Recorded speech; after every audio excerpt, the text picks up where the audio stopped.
আমাদের থেকে পাট নিয়ে ভারত পাটজাত পণ্য রপ্তানি করে কয়েক বিলিয়ন ডলার, চায়নাও রপ্তানি করে কয়েক বিলিয়ন ডলার। BMW লাক্সারি কারে কিন্তু যে লাক্সারি মডেলগুলা পাটের ফাইবার ইউজ হয়। আপনি যদি নতুন করে কোনো স্টার্টআপ শুরু করতেন তাহলে আসলে কি শুরু করতেন? আসলে আমি চাই যে ইনোভেটিভ প্রোডাক্ট নিয়ে কাজ করার। আমরা আসলে রাইট মার্কেটটায় ট্যাপ করতে পারছি না। হয় আমাদের বাংলাদেশের মধ্যে নিশ বের করতে হবে, অথবা গ্লোবাল প্রবলেম সলভ করতে হবে। ই কমার্স ডেভেলপটা হচ্ছে না কেন?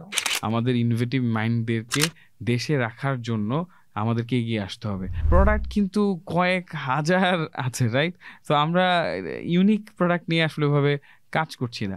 বাংলাদেশের 3টা মার্কেট বলেন যেটা আন্ডার রাইটেড, যে জায়গাতে আরো ভালো হওয়া সম্ভব হয়। এটা হচ্ছে পাটজাত পণ্য, চামড়াজাত পণ্য, আর একটা হচ্ছে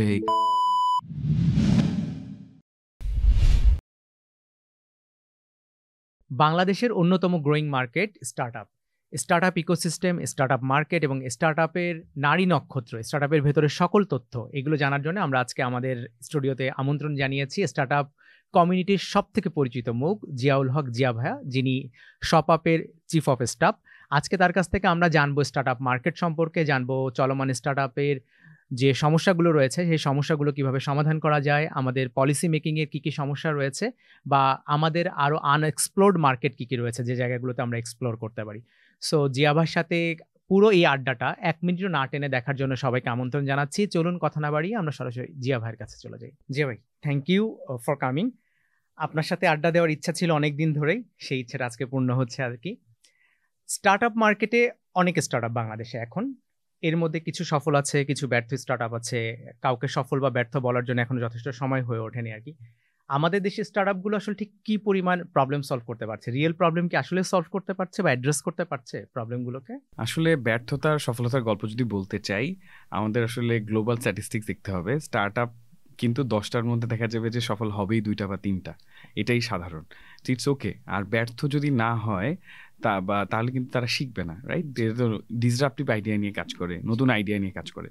এমনিতে আমি যদি বলি, আমাদের দেশের স্টার্টআপ সিনটাই যেটা হয় নাই এখনো, সেটা হলো ইনোভেশনের পরিমাণ খুব কম, নতুন আইডিয়া নিয়ে কাজ করছে খুব কম, অথবা প্রবলেম যেই মার্কেটটায় সেটা আইডেন্টিফাই না করে, বা গ্যাপ যে মার্কেটটায় সেটা আইডেন্টিফাই না করে কপি করার একটা প্রবণতা চলে এসছে। আমি একটা উদাহরণ দিই। বাংলাদেশের প্রথম দিককার সফল স্টার্টআপ হচ্ছে, say for example Pathao, ride sharing service, delivery service. It became super popular within a very short time, right? আচ্ছা, কি হলো? সাথে সাথে একদম ব্যাঙের ছাতার মতো 20টা ডেলিভারি কোম্পানি আর হচ্ছে গিয়ে রাইড শেয়ারিং কোম্পানি চলে আসলো। সবাই একই মার্কেটকেই টার্গেট করছে। এখন আমাকে কিন্তু চিন্তা করতে হবে যে আমাদের দেশে রাইড শেয়ারিং মার্কেটটা কত বড়। দেশে ঢাকা আর চট্টগ্রামের বাইরে কিন্তু ট্রাফিক জ্যাম অত বেশি নাই। আমাদের কিন্তু মেগা সিটির সংখ্যা 50টা না, unlike a country like say India or United states, right? So যেহেতু অনেক বড় মার্কেট না এবং মানুষের পে করার সক্ষমতা অনেক বেশি না, তো অটোমেটিক্যালি কিন্তু এখানে আসলে এই ইন্ডাস্ট্রিতে 20টা কোম্পানি থাকার কোনো যৌক্তিকতা নাই। অ্যান্ড ইভেনচুয়ালি রেজাল্টটা কি হলো? আগে পরে গিয়ে উইদিন এ ফিউ ইয়ার্স কিন্তু আসলে টিকলো ওই একটা কোম্পানি, রাইট? সো বাকিরা কিন্তু আর টিকতে পারলো না। তো এখানে থেকে আমাদের শেখার কিছু আছে। আমরা আসলে রাইট মার্কেটটায় ট্যাপ করতে পারছি না। এবং আমি যদি ইনভেস্টরের পার্সপেক্টিভ থেকে চিন্তা করি যে কেন আসলে ইনভেস্টমেন্ট আসে না, বা কেন ইনভেস্টররা এক্সাইটেড ফিল করে না। এখন আমি একটা উদাহরণ দিই। বাংলাদেশের ওভারঅল ইকোনমি সাইজ হচ্ছে $400 বিলিয়ন বা $450 বিলিয়ন, বিভিন্ন রকম ডেটা পয়েন্ট আছে। তো এখন $400 বিলিয়ন, এখন আমি যদি চিন্তা করি ইউএস এর অনেক কোম্পানি আছে, কোম্পানি ইটসেলফের ভ্যালু হচ্ছে $3 ট্রিলিয়ন, $4 ট্রিলিয়ন। তো you can imagine, right? Like ইনভেস্টারের জন্য কিন্তু আমাদের overall GDP is not exciting enough, right? ওরা তো একটা এমন একটা জায়গায় ইনভেস্ট করতে চায় যেটা অনেক হাই গ্রোথ দিবে। তো এখন সেখানে যদি এখন তার কাছে আমি $100 মিলিয়ন একটা মার্কেট নিয়ে যাই, সে কি এক্সাইটেড হবে? হবে না, কিন্তু পসিবিলিটি নেই। এখন হয় আমাদের বাংলাদেশের মধ্যে নিশ বের করতে হবে, অথবা গ্লোবাল প্রবলেম সলভ করতে হবে। আমি যদি রিসেন্ট এক্সাম্পল দিই, বাংলাদেশের একটা কোম্পানি মার্কো পোলো, ওরা কিন্তু বেশ $3-4 মিলিয়ন ফান্ড রেজ করেছে। এখন ওরা কি শুধু বাংলাদেশ মার্কেট নিয়ে কাজ করছে? না, তারা কিন্তু গ্লোবাল প্রবলেম সলভ করার চেষ্টা করছে, তারা মিডল ইস্টের প্রবলেম সলভ করার চেষ্টা করছে, তারা এখন নর্থ আমেরিকান মার্কেটেও যাওয়ার চেষ্টা করছে। So they are trying to solve global problems. So আমাদেরকে বড় চিন্তাটা করতে হবে, আমরা কেন জানি বড় চিন্তাটা করতে পারছি না। এখন এটার পিছনে ডেফিনেটলি হিস্টোরিক্যাল অনেক রিজন আছে, কিন্তু আমরা যদি হিস্টোরি পড়ি তাহলে আমরা একটু আগের হিস্টোরিগুলো পড়া উচিত। কেন, আমি একটু উদাহরণ দেই। বাংলাদেশ, শুধু বাংলাদেশ না, মানে পুরো সমগ্র বাংলা একসময় গোটা বিশ্বের 1/8 বেশি জিডিপি কন্ট্রিবিউট করতো, সেটা কয়েকশো বছর আগেই।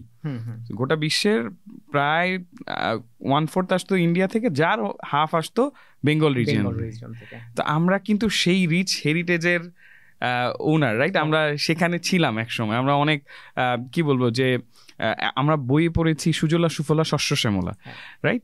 তো আমরা তো সেই জাতি, এখনো কিন্তু সুজলা সুফলা শস্য শ্যামলা আমরা আছি। আমরা যখন এখন সে রাস্তার দুধার দিয়ে যখন তাকাই, প্রচুর সবুজ জিনিস চোখে পড়ে, কিন্তু এখন আমি কিছু স্ট্রাইকিং নাম্বার দিই, এত সবুজ একদম সব দিকে, শুধু আমরা ধান ক্ষেত আর বা আখের ক্ষেত বা পাটের ক্ষেত দেখছি।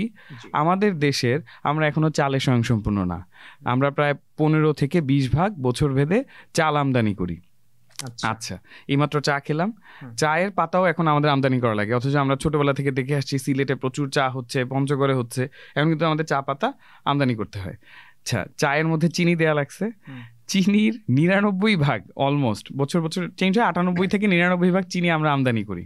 আচ্ছা, আমরা যে সকালবেলা রুটি খাই, রুটি দিয়ে নাস্তা করি, রুটির র মেটেরিয়াল হচ্ছে গম, গমের প্রায় 97 ভাগ, 95 থেকে 97 ভাগ গম আমরা আমদানি করি। আচ্ছা, এরপর আসি আমরা গম রুটি খেলাম না, পরোটা খেলাম, পরোটা কি দিয়ে ভাজবো? তেল দিয়ে ভাজবো, বা তরকারি রান্না করবো তেল দিয়ে রান্না করবো। কি তেল? হয় সয়াবিন তেল, যারা একটু সাশ্রয়ী প্রোডাক্ট চায় তারা পাম তেল ইউজ করে, অথবা হোটেলগুলো পাম তেল ইউজ করে। পাম তেল 100 ভাগ আমদানি করা, সয়াবিন তেল প্রায় 99 ভাগ আমদানি করা। আচ্ছা, তারপরে এবার আসি আমরা ভাতের সাথে ডাল খাই প্রচুর, ভাত ডাল, ডালের প্রায় 65-70 ভাগ আমদানি করা। আচ্ছা, এরপরে আমি আসি, সে ফর এক্সাম্পল আমরা যে বলি যে বাংলাদেশে গরুর মাংসের দাম বেশি কেন, মুরগির মাংসের দাম বেশি কেন, ডিমের দাম বেশি কেন, পার্শ্ববর্তী দেশে তো কম। কেউ এই জিনিসটা একটু চিন্তা করে না। আমাদের দেশের একটা গরু, সে ঘাস কতটুকু খেতে পাচ্ছে ফ্রিতে, সে কতটুকু চড়ে খেতে পারছে না, কিন্তু তাকে খাওয়াতে হচ্ছে ফিড। ফিডের মধ্যে কি আছে? গম। ফিডের মধ্যে কি আছে? ভুট্টা। সেই গম আর ভুট্টা কয়েক হাজার কিলোমিটার দূর থেকে আমদানি করতে হচ্ছে। সেই আমদানি করার পর আবার তাকে শুল্ক দিতে হচ্ছে, ডিউটি দিতে হচ্ছে, হাই অ্যামাউন্ট অফ ডিউটি, কারণ গভর্নমেন্টের আর্ন করার আর কোনো সোর্স নাই। সো যখন এই এত দূর থেকে আনতে হচ্ছে, র মেটেরিয়ালের প্রাইস, শিপিং প্রাইস, যেহেতু অনেক দূর থেকে আনছে এটার জন্য ইন্স্যুরেন্স করতে হচ্ছে, ইন্স্যুরেন্সের প্রাইস, যেহেতু কয়েক মাস সময় লাগছে, 1 থেকে 1.5 মাস, সেটার একটা ইন্টারেস্ট কস্ট আছে, সেই কস্ট, আবার একই সাথে ডিউটি, সব যখন যোগ হচ্ছে, তাহলে গমের দামও বেশি, ভুট্টার দামও বেশি। তো গরুকে যদি আমি এখন গম ভুট্টার ফিড খাওয়াই, তাহলে গরুর দাম কি বেশি হবে না কম হবে? বেশি হবে। একই কারণে মুরগির দাম বেশি, একই কারণে ডিমের দাম বেশি, একই কারণে মাছেরও দাম বেশি। তো আমরা যতই বলছি সুজলা সুফলা শস্য শ্যামলা অথবা ভাতে মাছে বাঙালি, আমরা কিন্তু এগুলো মেজরিটি জিনিস এখন আমদানি করতে হয়। তো এটা কখন সত্য ছিল? যখন দেশের জনসংখ্যা ছিল অল্প কয়েক কোটি, 1 কোটি, 2 কোটি, 3 কোটি, 4 কোটি পর্যন্ত হয়তো ঠিক ছিল। আমরা অনেক সময় নাম্বারগুলো দিয়ে চিন্তা করি না। পাশের দেশ, আমরা বলি ভারত আর আমরা তো একই। ভারতের জনসংখ্যার ঘনত্ব আমাদের 3 ভাগের 1 ভাগ। আমরা কোনোভাবেই ভারতের মতো একই না। ভারতে একটা স্টেট প্রোডাকশন করে গম, আরেকটা স্টেট প্রোডাকশন করে চাল, আরেকটা করে আখ। আমার তো স্টেটই নাই ভাই, আমরা তো একটাই স্টেট, ছোট্ট একটা দেশ, মাত্র 1,47,570 বর্গ kilometre. It doesn't support 17 crore people, capacity নাই। তো এখন তার মানে কি, 17 crore পিপল যেহেতু আছে, মানব সম্পদ কিন্তু আমাদের অনেক, কিন্তু এটাকে আমরা ব্যবহার করতে পারছি না। একটা উদাহরণ দিই, সে ফর এক্সাম্পল জাপান আমাদেরকে বেশ কয়েক বছর ধরে একটা কোটা দিয়ে রেখেছে যে আমরা 1 লাখ পর্যন্ত লোক পাঠাতে পারবো। কেন? কারণ আমরা সবাই জানি জাপানের এইজিং পপুলেশন, বয়স বেড়ে যাচ্ছে, তারা সাপোর্ট দরকার, কেয়ার গিভার দরকার, নার্স দরকার, এইড দরকার। প্রথমবারের মতো তারা এই যে লোক নিচ্ছে তাদেরকে ইভেন পার্মানেন্ট রেসিডেন্স দিচ্ছে। আচ্ছা, এবং মাসিক বেতন 1 থেকে 2 লক্ষ টাকা দক্ষতা ভেদে। সেখানে আমাদেরকে যেমন 1 লাখ দিল, নেপালকেও 1 লাখ দিল কোটা। নেপাল 1 লাখ ঠিকই পাঠিয়ে ফেললো, আমরা 10,000 লোকও কয়েক বছরে পাঠাতে পারলাম না। কারণ দেখা গেল যে আমাদের দেশের মানুষ জাপানি ভাষা শিখতে চাচ্ছে না। এটা কিন্তু খুব শর্ট কোর্স, 6 মাস, আর একটু অ্যাডভান্স হলে 9 মাসের কোর্স। একটু লেগে থেকে এই জিনিসটা শিখতে হবে। এখন আমাদের এত এত বিশ্ববিদ্যালয়, প্রাইভেট, পাবলিক, ন্যাশনাল, এখান থেকে যে ছাত্ররা বের হচ্ছে এরা কিন্তু পাশ করে 20,000, 25,000, 30,000 টাকা বেতনের চাকরি খুঁজছে, এবং বছরের পর বছর বাসায় বসে বাসার খাবার খেয়ে পরীক্ষা দিচ্ছে, এই করছে সেই করছে, এত কষ্ট করছে, সাধারণ জ্ঞান শিখছে, এই শিখছে সেই শিখছে, জাস্ট একটা 20,000 টাকার চাকরির জন্য। সেখানে তারা 1.5-2 লক্ষ টাকার চাকরির জন্য এফোর্টটা দিতে রাজি হচ্ছে না, তারা সেখানে যেতে রাজি হচ্ছে না। আমি যদি পাশের দেশে তাকাই, ভারতের লোকজন তারা কিন্তু স্টুডেন্ট লোন অথবা এই যে ফরেন ওয়ার্কার লোন খুব ইজি করে রেখেছে। শুরুর যে খরচটা তারা লোন আকারে দেয়, এবং সেটা নিয়ে মানুষ বিদেশ যায়, পরবর্তীতে পরিশোধ করে দেয়, লোন পে আউট করে। এখন আলটিমেটলি কি হচ্ছে, দেশ কিন্তু অনেক অনেক রেমিটেন্স পাচ্ছে, তা আমরা কিন্তু সেই সুযোগটা ক্রিয়েট করতে পারছি না। এখন 1.5-2 লাখ টাকা যদি স্যালারি হতো, তার যদি 50,000 টাকা খরচ হয়, সে তো 1 লাখ টাকা রেমিটেন্স পাঠাতে পারতো। আমরা কি সেটা ক্যাপচার করতে পারছি? এখন এবার মজার বিষয় বলি, এই যে এত বড় ইন্ডাস্ট্রি, আমরা শুধুমাত্র রেমিটেন্স থেকে প্রতি বছর 20, 22, 25 বিলিয়ন ডলার আনি। এটা কিন্তু তার মানে একটা বড় মার্কেট। জি, এটার জন্য বাংলাদেশে কয়টা স্টার্ট আপ আছে? গিভ মি ওয়ান এক্সাম্পল, যে মানে নাম বলার মতো স্টার্ট আপ কি একটাও আছে? কেন নাই? আচ্ছা, এই ইন্ডাস্ট্রিতে কেন কেউ কাজ করতে আসতেছে না? কেন আসছে না বলে আপনার মনে হয়? সিন্ডিকেট আছে, অনেক ধরনের চ্যালেঞ্জ আছে, মার্কেটে হয়তো কোঅপারেশনের অভাব আছে, কিন্তু তারপরও সেটা তো কাউকে না কাউকে সলভ করতে হবে। স্টার্টআপের কাজই তো আসলে ওই জিনিসগুলোকে সলভ করা, রাইট? সো এখানে কিন্তু আমাদের কোনো প্লেয়ার নাই। তাহলে আমরা যদি এই জায়গাটায় কাজ করি, তাহলে কিন্তু দেশের জন্য খুবই ভালো হবে। আমি যেই এগ্রিকালচারাল এক্সাম্পলগুলো দিলাম, এটা কিন্তু দুইটা কানেক্টেড, বুঝতে পারতে হবে। মানুষ যেহেতু অনেক বেশি, খাবার আমদানিও করতে হয় অনেক বেশি। জি, আমি যদি মানুষের সংখ্যা কমিয়ে নিয়ে আসতে পারি, এই মানুষগুলো যদি অন্য দেশে চলে যায়, তাহলে কিন্তু দেশের উপর চাপটা কমে যাবে। আমরা বলছি মানব সম্পদ, কিন্তু এরা কিন্তু যেহেতু ইকোনমিতে কন্ট্রিবিউট করছে না, এরা কোনো কাজ করছে না, তারা কিন্তু কাইন্ড অফ লাইবিলিটি হয়ে যাচ্ছে। এখন আমি যদি এদেরকে স্কিল দিয়ে দেশের বাইরে পাঠাতে পারি, তাহলে কিন্তু এরা আমাদের জন্য আসলেই মানব সম্পদ হয়ে যাবে। কারণ তারা আরো বেশি রেমিটেন্স পাঠাবে। তখন এই যে সেন্ট্রাল ব্যাংক বারবার কি চেষ্টা করে, ডলারের রিজার্ভ বাড়ানোর চেষ্টা করে, কেন? তাহলে তার পারচেস পাওয়ার বেটার হবে, সে আরো বেশি। তখনই কিন্তু কি করবে, বিভিন্ন ইন্ডাস্ট্রিকে বলবে যে তোমরা আরো এলসি খুলো, আরো ডিফারেন্ট ফ্যাক্টরি করো, ইন্ডাস্ট্রি করো। এখন সেই ইন্ডাস্ট্রি যে করবে, ডলারই নাই, ডলারটা আসবে কোত্থেকে? যদি আরো বেশি রেমিটেন্স আসতো, তাহলে তো সেই ডলার দিয়ে তারা করতে পারতো। আনফর্চুনেটলি এই যে এত বড় ইন্ডাস্ট্রি, আমাদের এত ম্যান পাওয়ার, যেখানে দেশের বাইরে লোক পাঠানোর অনেক সুযোগ, কিন্তু সেখানে কোনো স্টার্ট আপ কিন্তু নাই। এটা আমি একটা এক্সাম্পল দিলাম। সেকেন্ড আরেকটাই আসি, এই যে বললাম এত এত এগ্রিকালচারাল প্রোডাক্টের গ্যাপ আমাদের দেশে, সেম যে প্রোডাকশনের ইল্ড বাড়ানোর জন্য, অর একই ল্যান্ডে সে ফর এক্সাম্পল 5টা ক্রপ করার জন্য, অর সে ফর এক্সাম্পল চর অঞ্চলে যেখানে হচ্ছে গিয়ে ডিফারেন্ট টাইপের ক্রপ প্রডিউস করা দরকার, অথবা ল্যান্ড বুঝে কোন ক্রপটা করা দরকার, অথবা সে ফর এক্সাম্পল একটা উদাহরণ দিই, একটা ব্ল্যাক রাইস বলে একটা রাইস আছে, বেসিক্যালি নর্ডিক কান্ট্রিগুলোতে খুব চলে, 1 কেজির দাম $30-35।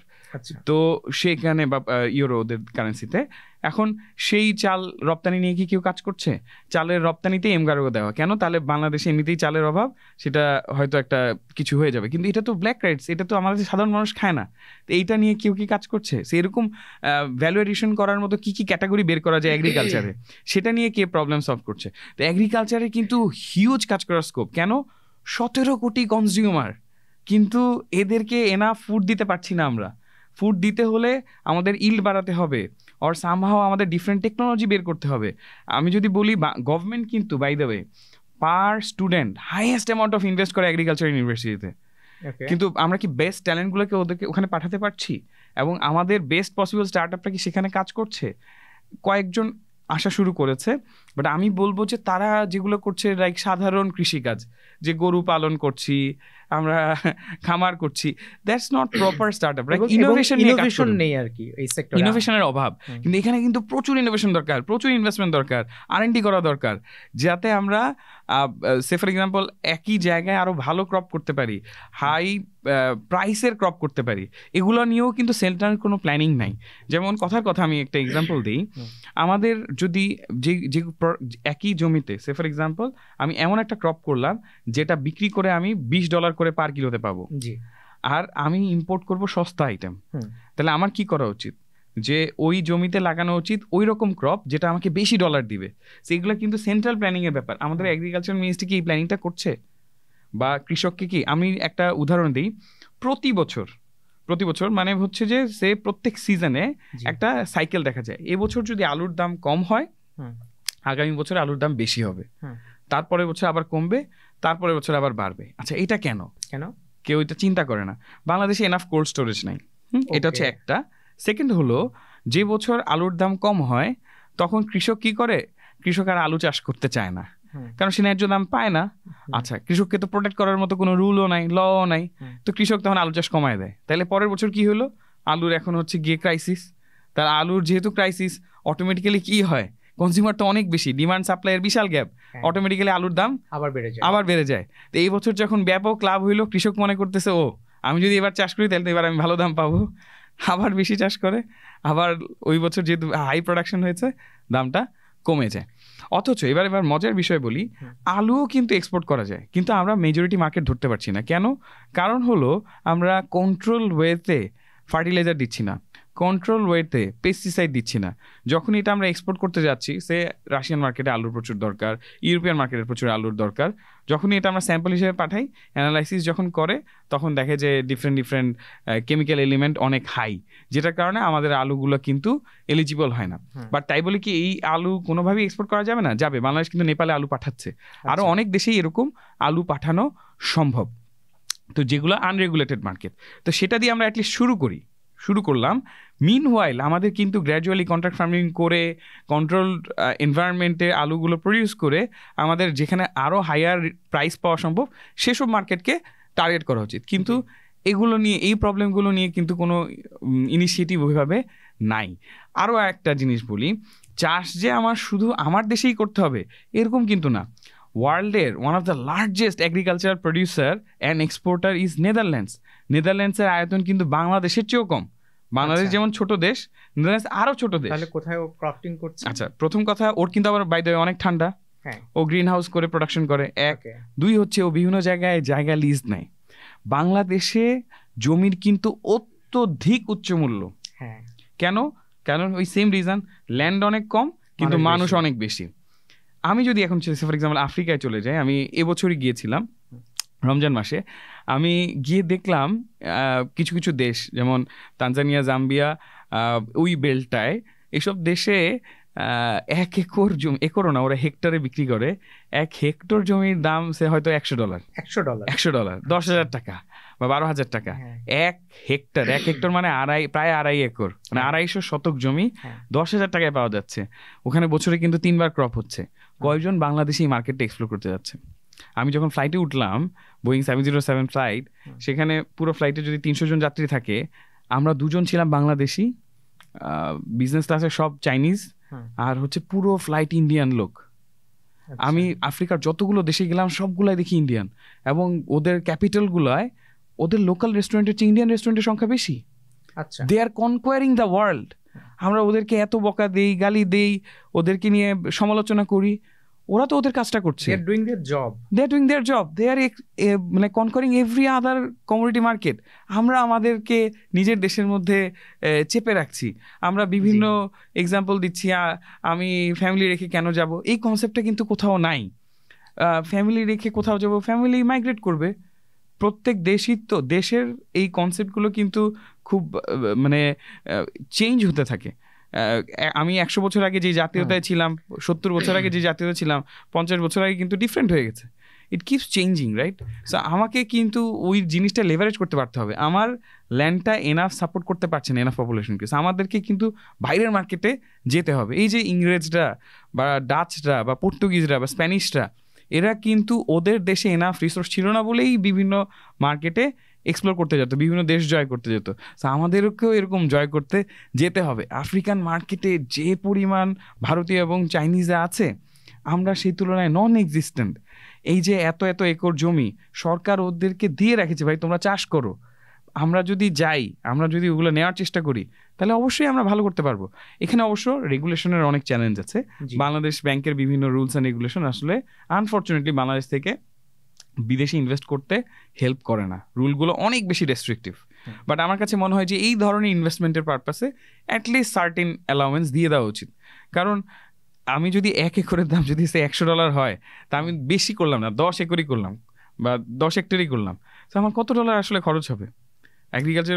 সো এই ধরনের কিছু জিনিস অ্যাটলিস্ট অ্যালাউ করা উচিত। এবং এখানে আমরা ইভেন জয়েন্ট কোলাবোরেশন করতে পারি বিভিন্ন দেশের সাথে। কীরকম? সে ফর এক্সাম্পল আমি গভর্নমেন্টের সাথে ডিল করলাম, তোমার দেশ থেকে আমি 50% লোক নিব, বাট আমার দেশ থেকেও 50% লোক নিতে হবে। তাহলে আমাদের দেশের লোকের এমপ্লয়মেন্ট হলো এক, যে পরিমাণ ক্রপ হবে তার 50% তুমি রাখো, তাহলে তোমার দেশ কিছু ফুড পেলো, আমাকে কিন্তু ভাই 50% দিয়ে দিতে হবে। আমার তো এনাফ জমি নাই। আমি যদি এই ধরনের ডিল করতে পারি, ক্র্যাক করতে পারি, তাহলে কিন্তু আমরা এগ্রিকালচারে ভালো ধরনের চেঞ্জ নিয়ে আসতে পারবো। কারণ তখন দ্যাটস মাই ক্রপ, আমার এখন এটাতে রাইট আছে, এখন আমি এটা বিক্রিও করে দিতে পারি। এই সেম প্রবলেম বা সেম ওয়েতে কি আসলে প্রাইভেট সেক্টরে করা পসিবল না? প্রাইভেট সেক্টর ডলারটা কিভাবে নিবে? They are not allowed to spend dollars abroad. সেটা তো বাংলাদেশ থেকেই নিতে হবে এমন কি ব্যাপার? নাহলে তার ফান্ড ইসে তখন আবার তখন মানি লন্ডারিং কেস হয়ে যাবে, ডিফারেন্ট প্রবলেম হবে।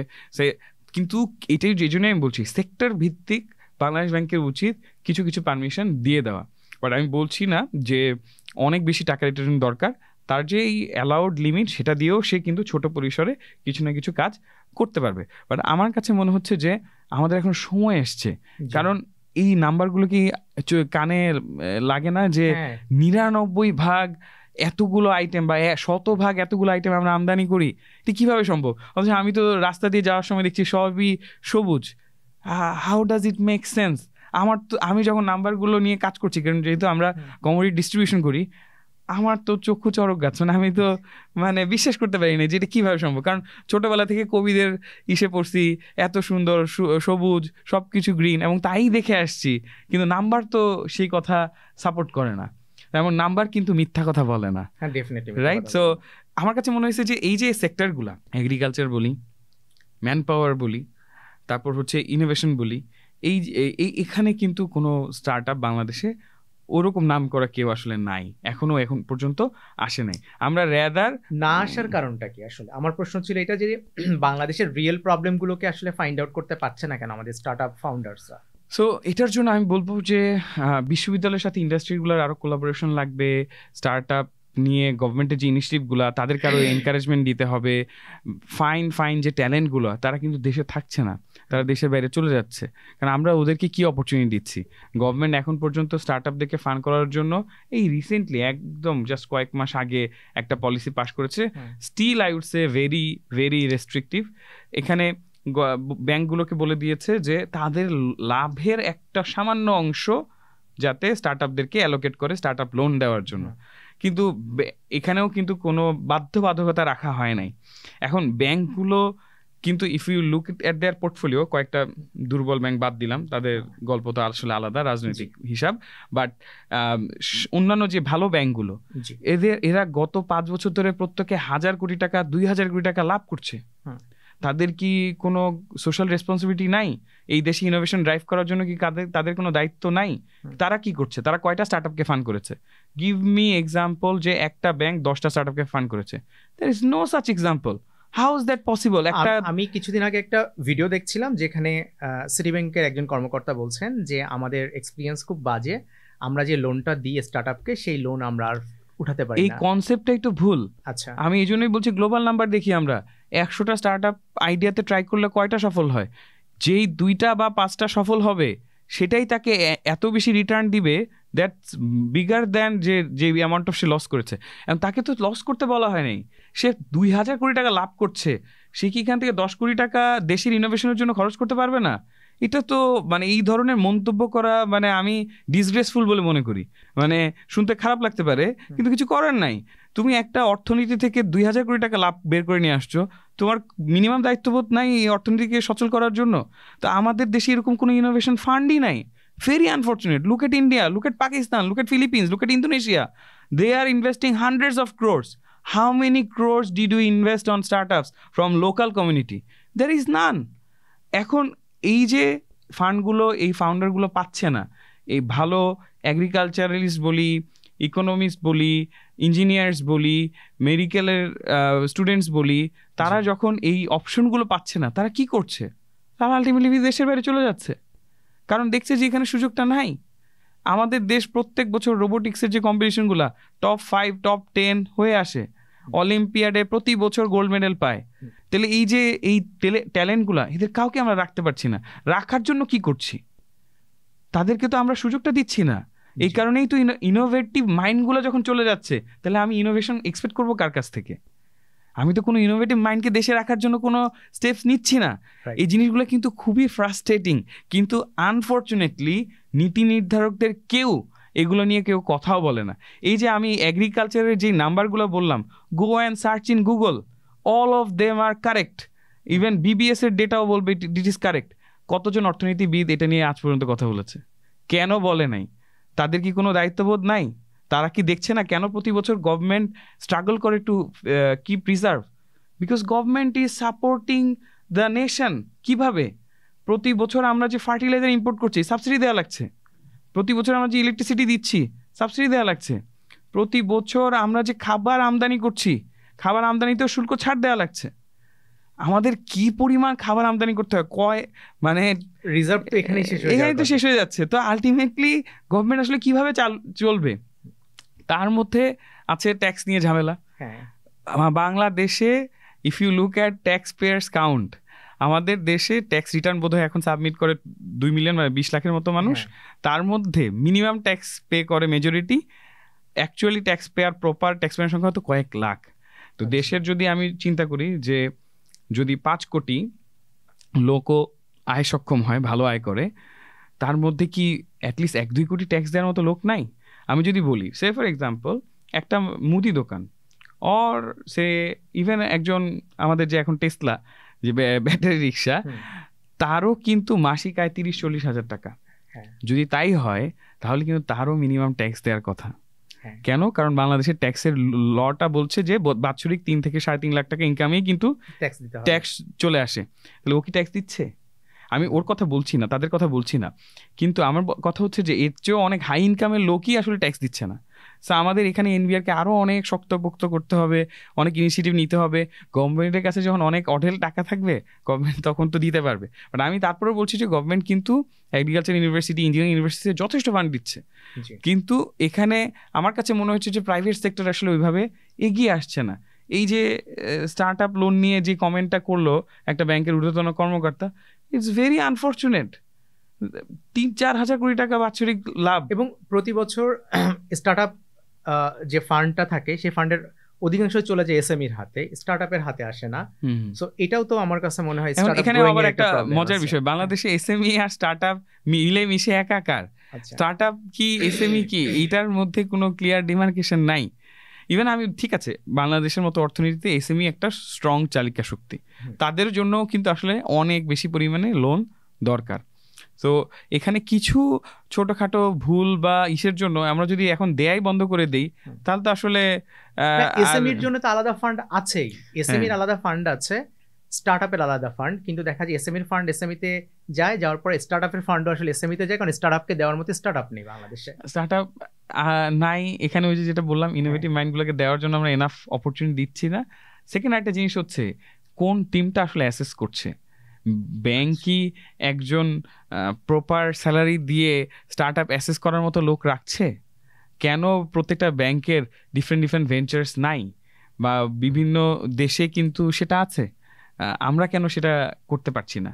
আমার কাছে মনে হয় যে আমাদের দেশে কিন্তু যথেষ্ট ফিনান্সিয়াল ইনস্টিটিউট আছে, বাট এই স্টার্ট আপগুলোকে ফাইন্যান্স করার মতো mindset, thought process, culture, environment কোনোটাই এখনো নাই। আচ্ছা, আমি অন্য একটা প্রশ্ন করি ভাই, সেটা হচ্ছে যে if I am not wrong, shop up 3,000 কোটি টাকার মতো ফান্ড তুলেছে। বাংলাদেশের পার্সপেক্টিভে বা বাংলাদেশে বসবাসরত যতগুলি স্টার্ট আপ আছে, ঠিক কি পরিমাণ ফান্ড তারা তুলতে পারে? তাদের লিমিট আসলে কোথায় আসলে, যদি আপনার অ্যানালাইসিস থেকে বলেন আর কি? আসলে এটার কিন্তু কোনো ওইভাবে লিমিট আছে বলবো না আমি, এটার কিন্তু আসলে লিমিট নাই। কেন? বাট যদি ওইরকম নাম্বারে যাই যে বাংলাদেশের অর্থনীতি 400 বিলিয়ন, এখন কোনো স্টার্ট আপ যদি থাকে যে পুরো বাংলাদেশকে ডিজিটালাইজেশন করবে, সবকিছু চেঞ্জ করে ফেলবে, তাহলে হয়তো হাইয়েস্ট পসিবল বাংলাদেশ থেকে এই 400 বিলিয়ন। বাট এটা তো আসলে প্র্যাকটিক্যালি সম্ভব না, এটা কারণ এটা তো একটা কোম্পানি আসলে ক্যানট ডু ইট। বাট আমার কাছে মনে হয় যে easily Bangladesh can have accommodate multiple unicorn. $1 billion at least 8-10টা কোম্পানি স্টার্ট আপ থাকতেই পারে, কিন্তু আনফর্চুনেটলি আই থিঙ্ক বিকাশ ছাড়া আর কোনো ইউনিকর্ন কিন্তু বাংলাদেশে হয় নাই। সেজন্যই আমি বলছি যে এখনো অনেক অনেক অনেক সুযোগ আছে। আর ওই যে যেটা বললাম, থিঙ্ক গ্লোবাল, আমরা গ্লোবাল চিন্তা করছি না। আমার স্টার্ট আপ শুধু বাংলাদেশের প্রবলেম সলভ করবে এটাই কেন হবে? আমরা যদি টেক স্টার্ট আপ দিই যেটা গ্লোবাল প্রবলেম সলভ করবে, যেটা একই সাথে পাশের দেশের প্রবলেম সলভ করবে, রিজনের সাউথ ইস্ট এশিয়ার প্রবলেম সলভ করবে, তাহলে তো আসলে কোনো সমস্যা নাই। এবং ইন্ডিয়ান প্রচুর স্টার্ট আপ, ইন্দোনেশিয়ান প্রচুর স্টার্ট আপ কিন্তু গ্লোবাল প্রবলেম নিয়ে কাজ করছে, and they are also raising big amount of funds. আমার কাছে মনে হয় যে এটা জাস্ট আই উড সে যে ভিশনের ব্যাপার। আমার যদি ওরকম ভিশন থাকে, আমি যদি ওরকম রিসোর্স হায়ার করতে পারি, একটা স্ট্রং টিম বানাতে পারি, তাহলে কিন্তু আমরা এটা করতে পারবো। সেখানে অ্যাম্বিশাস হতে হবে। সে ফর এক্সাম্পল, আমি একটা খুব ভালো আইডিয়া দিলাম, একটা ভালো টিম গঠন করলাম, আমি এখন সে আইআইটি থেকে রিসোর্স হায়ার করলাম, আমি হার্ভার্ড থেকে একটা রিসোর্স হায়ার করলাম, আমি তাদেরকে কনভিন্স করলাম, তাদেরকে বড় ভিশনটা দেখালাম। এখন কিন্তু অটোমেটিক্যালি কিন্তু আমার টিমের স্ট্রেংথ বেড়ে যাচ্ছে, আমি অন্যান্য মার্কেটের কনসেপ্টসও তাদের মাধ্যমে পেয়ে যাচ্ছি। এই জিনিসগুলো কিন্তু করতে পারতে হবে। আমরা একটু ছোট চিন্তা করি, আমরা চিন্তাগুলো ওইভাবে করতে পারি না। আমরা লাগলে একটা কোম্পানিকে অ্যাকোয়ার করলাম, এখন এখানে অবশ্য আবার কিছু লিমিটেশন আছে। আমি এখন বিদেশে একটা কোম্পানিকে অ্যাকোয়ার করতে গেলে তাকে আমি ইনভেস্টমেন্টটা করবো কোথায়? অ্যান্ড আনফর্চুনেটলি কিছু ইল মেন্টালিটির লোক আছে যারা আসলে এই ধরনের ল যখনই বাংলাদেশ ব্যাংক অ্যালাউ করে, এগুলাকে ইউটিলাইজ করে অন্যভাবে ফান্ডকে মিসলিড করে, যেটার কারণে বাংলাদেশ ব্যাংক অনেক বেশি রেস্ট্রিকটিভ। বাট আমি বলবো যে কেস বাই কেস অ্যাসেস করার তো সুযোগ আছে। আমরা যদি আসলেই ওইরকম পাই যে যেটার মাধ্যমে সে আমি একটা ইন্ডিয়ান কোম্পানিকে অ্যাকোয়ার করলাম, আমি একটা ইন্দোনেশিয়ান কোম্পানিকে অ্যাকোয়ার করলাম, যেটার মাধ্যমে গ্লোবালি এক্সপ্যান্ড করবো, আমরা কি আসলে কখনোই এইভাবে এক্সপ্যান্ড করবো না? আমরা আজীবনই কি আমাদের দেশীয় কোম্পানিগুলোকে দেশের মধ্যে রেস্ট্রিক্টেড করে রাখবো? দেশীয় কোম্পানি কখনো মাল্টিন্যাশনাল হতে পারবে না? সো এই জিনিসগুলোতে আমার কাছে মনে হয় যে নীতি নির্ধারকদের জায়গায় কাজ করার সুযোগ আছে, কেস বাই কেস অ্যাসেস করার সুযোগ আছে। বাইরে থেকে যে ফান্ডগুলো বাংলাদেশে আসে, ইনভেস্টমেন্ট যেগুলো আসে আর কি, সেগুলো বাংলাদেশে কিভাবে আসে? ডিরেক্টলি কোম্পানিতে আসে নাকি, যেমন ধরেন আমি যতটুকু মনে করতে পারি, আমি ভুল হলে একটু কারেক্ট করবেন, সেটা হচ্ছে যে 10 মিনিটস স্কুলে যখন ইনভেস্টমেন্ট আসলো, 10 মিনিটস স্কুল বাংলাদেশ থেকে বের হয়ে গিয়ে সিঙ্গাপুরে এসে রেজিস্ট্রেশন করলো, ফান্ড সম্ভবত সিঙ্গাপুরের অ্যাকাউন্টে ঢুকেছে, তারপরে বাংলাদেশে কাজ করছে ওরা। মানে বাংলাদেশের ক্ষেত্রে, শপাপের ক্ষেত্রে বা বিকাশের ক্ষেত্রে কি হয় আর কি? আচ্ছা, এখানে ওই যে যেটা বলছিলাম, নীতি নির্ধারকদের কাজ করার সুযোগ আছে। কেননা একটা ইনভেস্টর যখন সে ইনভেস্ট করছে, সে রিটার্নটা কিভাবে নিবে? তার রিটার্ন নেওয়ার কিন্তু কোনো সুযোগ নাই। Rules and laws are very very restrictive. তো এই কারণেই কিন্তু কোম্পানিগুলোকে দেখা যায় যে একটা এন্টিটি সিঙ্গাপুরে খুলতে হয় অথবা দুবাইতে খুলতে হয়, তখন মেইন ইনভেস্টমেন্টটা ওইখানে নেয়, নেওয়ার পর আলটিমেটলি টাকাটা বাংলাদেশে নিয়ে আসে। এটা কিন্তু অন্য কোনো কারণ নাই, শুধুমাত্র এইটাই যে ইনভেস্টরকে যাতে একটা ভালো রুট দেওয়া যায়, যেটার মাধ্যমে সে টাকাটা বের করে নিতে পারবে, যখন সে একটা কোম্পানিটা প্রফিটেবল হবে, সেখান থেকে সে রিটার্ন নেওয়া শুরু করবে। সেই ইজিনেসের জন্য হয়তো তারা এই কাজটা করছে। বাট দেয়ার আর কোম্পানি যারা ডিরেক্টলি বাংলাদেশে ফান্ড নিচ্ছে, বাট তাদের ওই ফান্ডগুলোর অ্যামাউন্ট খুব কম, কারণ ইনভেস্টররাও আসলে কমফোর্টেবল ফিল করে না, কারণ Bangladeshi rules and regulations are very volatile, it keeps changing every now and then, it keeps changing. So এখানে এই জন্যই বলছি যে এখানে পলিসি মেকারদের আসলে অনেক কাজ করতে হবে। ওকে, তাহলে এই যে ধরেন আমরা ইকোসিস্টেম যেটাকে বলি, startup ecosystem, startup ইকোসিস্টেমের যদি আমি বলি সবচেয়ে দুর্বল পয়েন্ট কি, এরকম যদি 5টা পয়েন্ট আপনাকে বলতে বলি, তাহলে কি কি বলবেন আর কি? প্রথমত হচ্ছে লোকাল ইনভেস্টরের অভাব, সেটা প্রাতিষ্ঠানিক ইনভেস্টমেন্ট বলি, অ্যাঞ্জেল ইনভেস্টমেন্ট বলি। বাংলাদেশে ইভেন অনেক অ্যাঞ্জেল ইনভেস্টর 10 লাখ টাকা দিয়ে কোম্পানির 90% শেয়ার নিয়ে ফেলতে চায়, এরকমও এক্সাম্পল আছে। তো কোম্পানি কিন্তু ওখানেই আসলে মরে যায়, হাত তো কিছু থাকে না। তো আমার কাছে মনে হয় যে প্রাতিষ্ঠানিক এবং অ্যাঞ্জেল ইনভেস্টমেন্ট দুইটারই অনেক অভাব রয়েছে। আর সেকেন্ড হচ্ছে গিয়ে আমি বলবো যে ইনভেস্টরের রিটার্ন নেওয়ার সুযোগ আমি বলবো যে খুবই চ্যালেঞ্জিং, এই জায়গাতে বড় ধরনের পরিবর্তন দরকার। তৃতীয়ত হচ্ছে ফিনান্সিয়াল সিস্টেমে অনেক ধরনের গ্যাপ আছে। বাংলাদেশে একটা transaction is very expensive, if you see ব্যাংকের transaction hours are very limited. আমরা অনেক বছর সংগ্রাম করার মাধ্যমে রিসেন্টলি বাংলাদেশ ব্যাংক একটা প্রস্তাবনা দিয়েছে যেটার মাধ্যমে আরটিজিএস মানে B2B পেমেন্টের আওয়ার যেটা সেটা আগে ছিল 10টা থেকে 4টা, বাস্তবিক অর্থে আসলে 10:30 থেকে 3:30, এটা বাড়িয়ে এখন 5টা পর্যন্ত করেছে, মানে আসলে বিজনেস আসলে 4:30 পর্যন্ত করেছে। এখন একটা ব্যবসা যদি পেমেন্টই সারাদিন করতে না পারে, আমি যদি পাশের দেশে তাকাই, আমি বারবার ইন্ডিয়ার উদাহরণ দিচ্ছি কারণ আমরা সবসময় তাদের সাথে মিলাই, ইন্ডিয়াতে 365 24/7 পেমেন্ট করা যায়। এখন আপনি বলতে পারেন যে ভাই আমি তো করতে পারছি, আপনি যে পেমেন্টটা করতে পারছেন সেটা হচ্ছে এনপিএসবি বা বিএফটিএন। বিএফটিএন কিন্তু ইনস্ট্যান্ট ট্রান্সফার না, এনপিএসবি ইনস্ট্যান্ট ট্রান্সফার, বাট সেটাতে আবার পার ডে লিমিট আছে, খুবই ছোট্ট অ্যামাউন্টের টাকা। এখন একটা ব্যবসা যখন আসলে পেমেন্ট করতে যাবে তার তো এত অল্প অ্যামাউন্ট সে আসলে ট্রান্সফার করলে কিভাবে হবে? সে ফর এক্সাম্পল আপনি 10 গাড়ি ডোমেস্টিকের মধ্যে এই রেস্ট্রিকশনের আসলে অর্থ কি তাহলে? এখানে ব্যাংক টু ব্যাংক যাচ্ছে, এটা তো বাংলাদেশ ব্যাংকের আন্ডারেই থাকছে পুরো ফাংশনটা। আচ্ছা আপনাকে একটা জিনিস বলি, শুনতে খারাপ লাগবে, ধরেন আপনি কি বিকাল 5টা পরে ফোনে কথা বলেন না? হ্যাঁ। তো ফোন কোম্পানি যদি ভাই আপনাকে 5টা পরে সার্ভিস দিতে পারে, তাহলে পেমেন্ট সার্ভিস কেন 5টা পরে বন্ধ থাকবে? এটা তো হইতে পারে না। আপনার নাইট শিফট লাগবে, আপনার মনিটরিং সিস্টেম লাগবে, আপনার কিছু ফায়ারওয়াল সিস্টেম লাগবে, কিছু ব্যাকআপ লাগবে, দ্যাটস ইট। মানে ইটস নট দ্যাট কমপ্লিকেটেড। এটার জন্য আমি অ্যাটলিস্ট পার্সোনালি বিভিন্ন ফোরামে বহুবার বলার চেষ্টা করেছি, ফাইনালি তাও আই রিয়েলি অ্যাপ্রিসিয়েট যে 1 ঘন্টা বাড়ানো হয়েছে, বাট এটা 365 24/7 করতে হবে। Even African country like Kenya, they allow it for 18 hours. আমরা সেখানে মাত্র 6-7 ঘন্টা পেমেন্ট করতে পারি। একটা দেশের ইকোনমি যখন আপনি এইভাবে রেস্ট্রিক্ট করে দিচ্ছেন, তা আপনার ইকোনমি ফ্লারিশ করবে কিভাবে? আপনি নিজে চিন্তা করেন, ব্যবসা কিন্তু তাহলে আর 5টা পরে পেমেন্ট করতে পারছে না। মাল্টিপল ইন্ডাস্ট্রিকে আমি ফোর্স করছি, you do the transaction in cash. তাহলে এই যে বাংলাদেশে কেন কালো টাকা ছড়াছড়ি হয়, কেন নন ব্যাংকিং বেড়ে যায়, আমার তো পলিসিটাই এভাবে বানানো যে তুমি ক্যাশ পেমেন্ট করো, অথবা তুমি পেমেন্টই করো না, ব্যবসা করো না। আমি কি 5টা পর ব্যবসা করবো না বা সব গোটায় আমি বসে থাকবো? তো এই যে পলিসিগুলো, এটা আমি একটা এক্সাম্পল দিলাম। তো এরকম ডিফারেন্ট জায়গায় ইভেন এই যে ভ্যাট ট্যাক্স, কথার কথা, যেমন ভ্যাট ট্যাক্সগুলো এত কমপ্লিকেটেড। আপনার একটা কোম্পানি খুললে আপনাকে আলাদা ভ্যাট লয়ার রাখতে হবে, আলাদা ট্যাক্স লয়ার রাখতে হবে, নাহলে পরে আপনি মানে এর মধ্যে হারায় যাবেন, এবং it's very expensive and doesn't make sense. যেমন রিসেন্টলি গভর্নমেন্ট একটা ট্যাক্স দিল 1% টার্নওভার ট্যাক্স। আচ্ছা, এখন 1% টার্নওভার ট্যাক্স মানে আপনি যত টাকার ব্যবসা করবেন, ব্যাংকে ট্রানজাকশন হয়েছে, আপনার 1% ট্যাক্স দিতে হবে। আচ্ছা, রেভিনিউর উপর শুধু নাকি টার্নওভারের উপর? মানে একই টাকা রেভিনিউ মানে টার্নওভার যা হবে তার উপরই 1% দিতে হবে। আচ্ছা, এখন আমার কথা হলো, এখন আমার এরকম যা চেনা অনেক ব্যবসা আছে যে ব্যবসায় মার্জিনই 1%-এর কম। হতেই পারে আমি ট্রেড করি, আমি সে ফর এক্সাম্পল খাদ্যপণ্য কিনলাম, চাল কিনলাম, চালটা আমি B2B করছি, আমি 1000 টন চাল কিনলাম, হতেই পারে যে আমার মার্জিন 1%-এর কম, তাহলে আমি 1% ট্যাক্স কিভাবে দিব? মানে চালে যদিও ধরলাম এগুলা কিছু আইটেম আছে ট্যাক্স, বাট ধরেন এরকম অসংখ্য ব্যবসা আছে যেখানে 1%-এর নিচে মার্জিন, তাহলে আমি কি লস করে ব্যবসা করব? মানে এগুলো সিদ্ধান্ত আমরা কেন নিচ্ছি, কিভাবে নিচ্ছি? এখন একই টাকার উপরে একাধিকবার ট্যাক্স দেওয়া হচ্ছে, একবার হচ্ছে টার্নওভার ট্যাক্স, একবার দিতে হচ্ছে আপনার প্রফিটের উপরে ট্যাক্স দিতে হচ্ছে কোম্পানি ট্যাক্স, এবং যদি এর মধ্যে সার্ভিস ইনক্লুডেড থাকে তাহলে ভ্যাট দিতে হচ্ছে। এখন আসলে যদি পণ্য আনেন আমদানি দিতে হবে, ট্রান্সপোর্ট হলে ট্রান্সপোর্ট ট্যাক্স দিতে হবে, মানে there are lots of tax. NBR আবার বলছে যে আমি তো ভ্যাট ট্যাক্স এনাফ তুলতে পারছি না। এখন আমি রুল যখনই অনেক বেশি রেস্ট্রিকটিভ বানাবো, মানুষ কিন্তু তখনই হচ্ছে গিয়ে রুলকে বাইপাস করার চেষ্টা করবে। জি, আমার রুল করতে হবে সহজ। আপনি দেখেন ইন্ডিয়াতে দেখেন রিসেন্টলি কিন্তু একদম আমাদের খুব বেয়ার মিনিমাম জিএসটি করে ফ্ল্যাট সবাইকে করে দিচ্ছে। হ্যাঁ, now it's easy for everyone. আমরা কেন করতে পারছি না? আমরা কেন এই বোল্ড ডিসিশনগুলো নিতে পারছি না?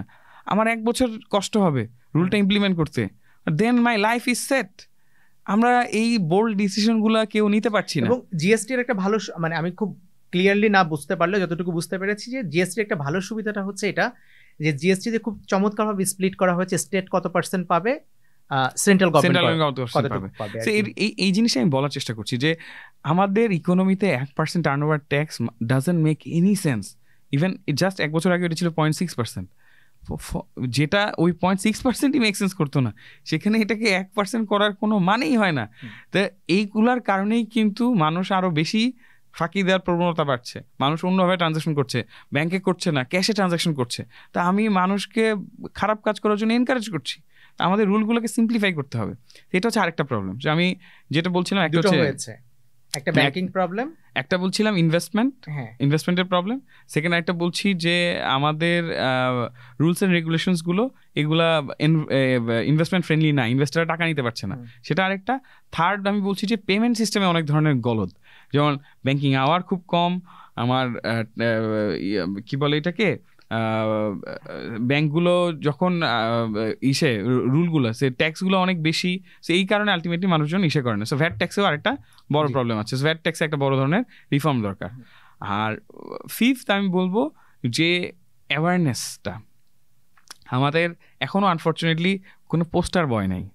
সো যতক্ষণ স্টার্ট আপ ইন্ডাস্ট্রিতে একটা পোস্টার বয় না থাকবে, যারা আইপিও করলো, যারা বাংলাদেশের জন্য আরো অনেক বেশি আরো পরের বিষয়, আইপিও কেউ এখনো করেনি বাংলাদেশ স্টার্টআপ তো কোনো এখন পর্যন্ত আমার জানার মতো করেনি। ইউনিকর্ন হয়ে গেছে, ইউনিকর্ন বোধহয় 3-4টা কোম্পানি। ইউনিকর্ন আমার জানার মতো বিকাশ যে ইউনিকর্ন হিসেবে ঘোষণা দিয়েছিল নগদ, সেটা তো ঘোষণা, এটা প্রপার জাস্টিফিকেশন আমার জানার মতো নাই, বা আমি অ্যাটলিস্ট দেখি নাই যে needs to validated by some other third party, right? তো ওরকম আমি ভ্যালিডেশন দেখি নাই। ওকে তো বিকাশ এখনো পর্যন্ত ইসে যায়নি, আইপিওতে যায়নি। তো এখন আমাদের যখন ওরকম একটা 2-3টা এক্সাম্পল দাঁড়িয়ে যাবে, তখন হয়তো এখানে চেঞ্জ আসবে। বাট দেন এগেইন অ্যাওয়ারনেসটা নাই, এনাফ ইনকিউবেটর নাই যারা এখানে গাইড করবে। আমি স্টিল বলবো যে আই এম রিয়েলি গ্রেটফুল যে কিছু কিছু কোম্পানি এগিয়ে আসছে, যেমন গ্রামীণফোন জিপি অ্যাক্সেলারেটর লঞ্চ করেছে, রবির আর ভেঞ্চার্স আছে, তারপরে say for example Y ventures নামে একটা কোম্পানি আছে, তারপর অ্যাক্সেলারেটিং এশিয়া, লাকিলি ওরা Singapore based, but they are taking a lot of Bangladeshi start ups recently.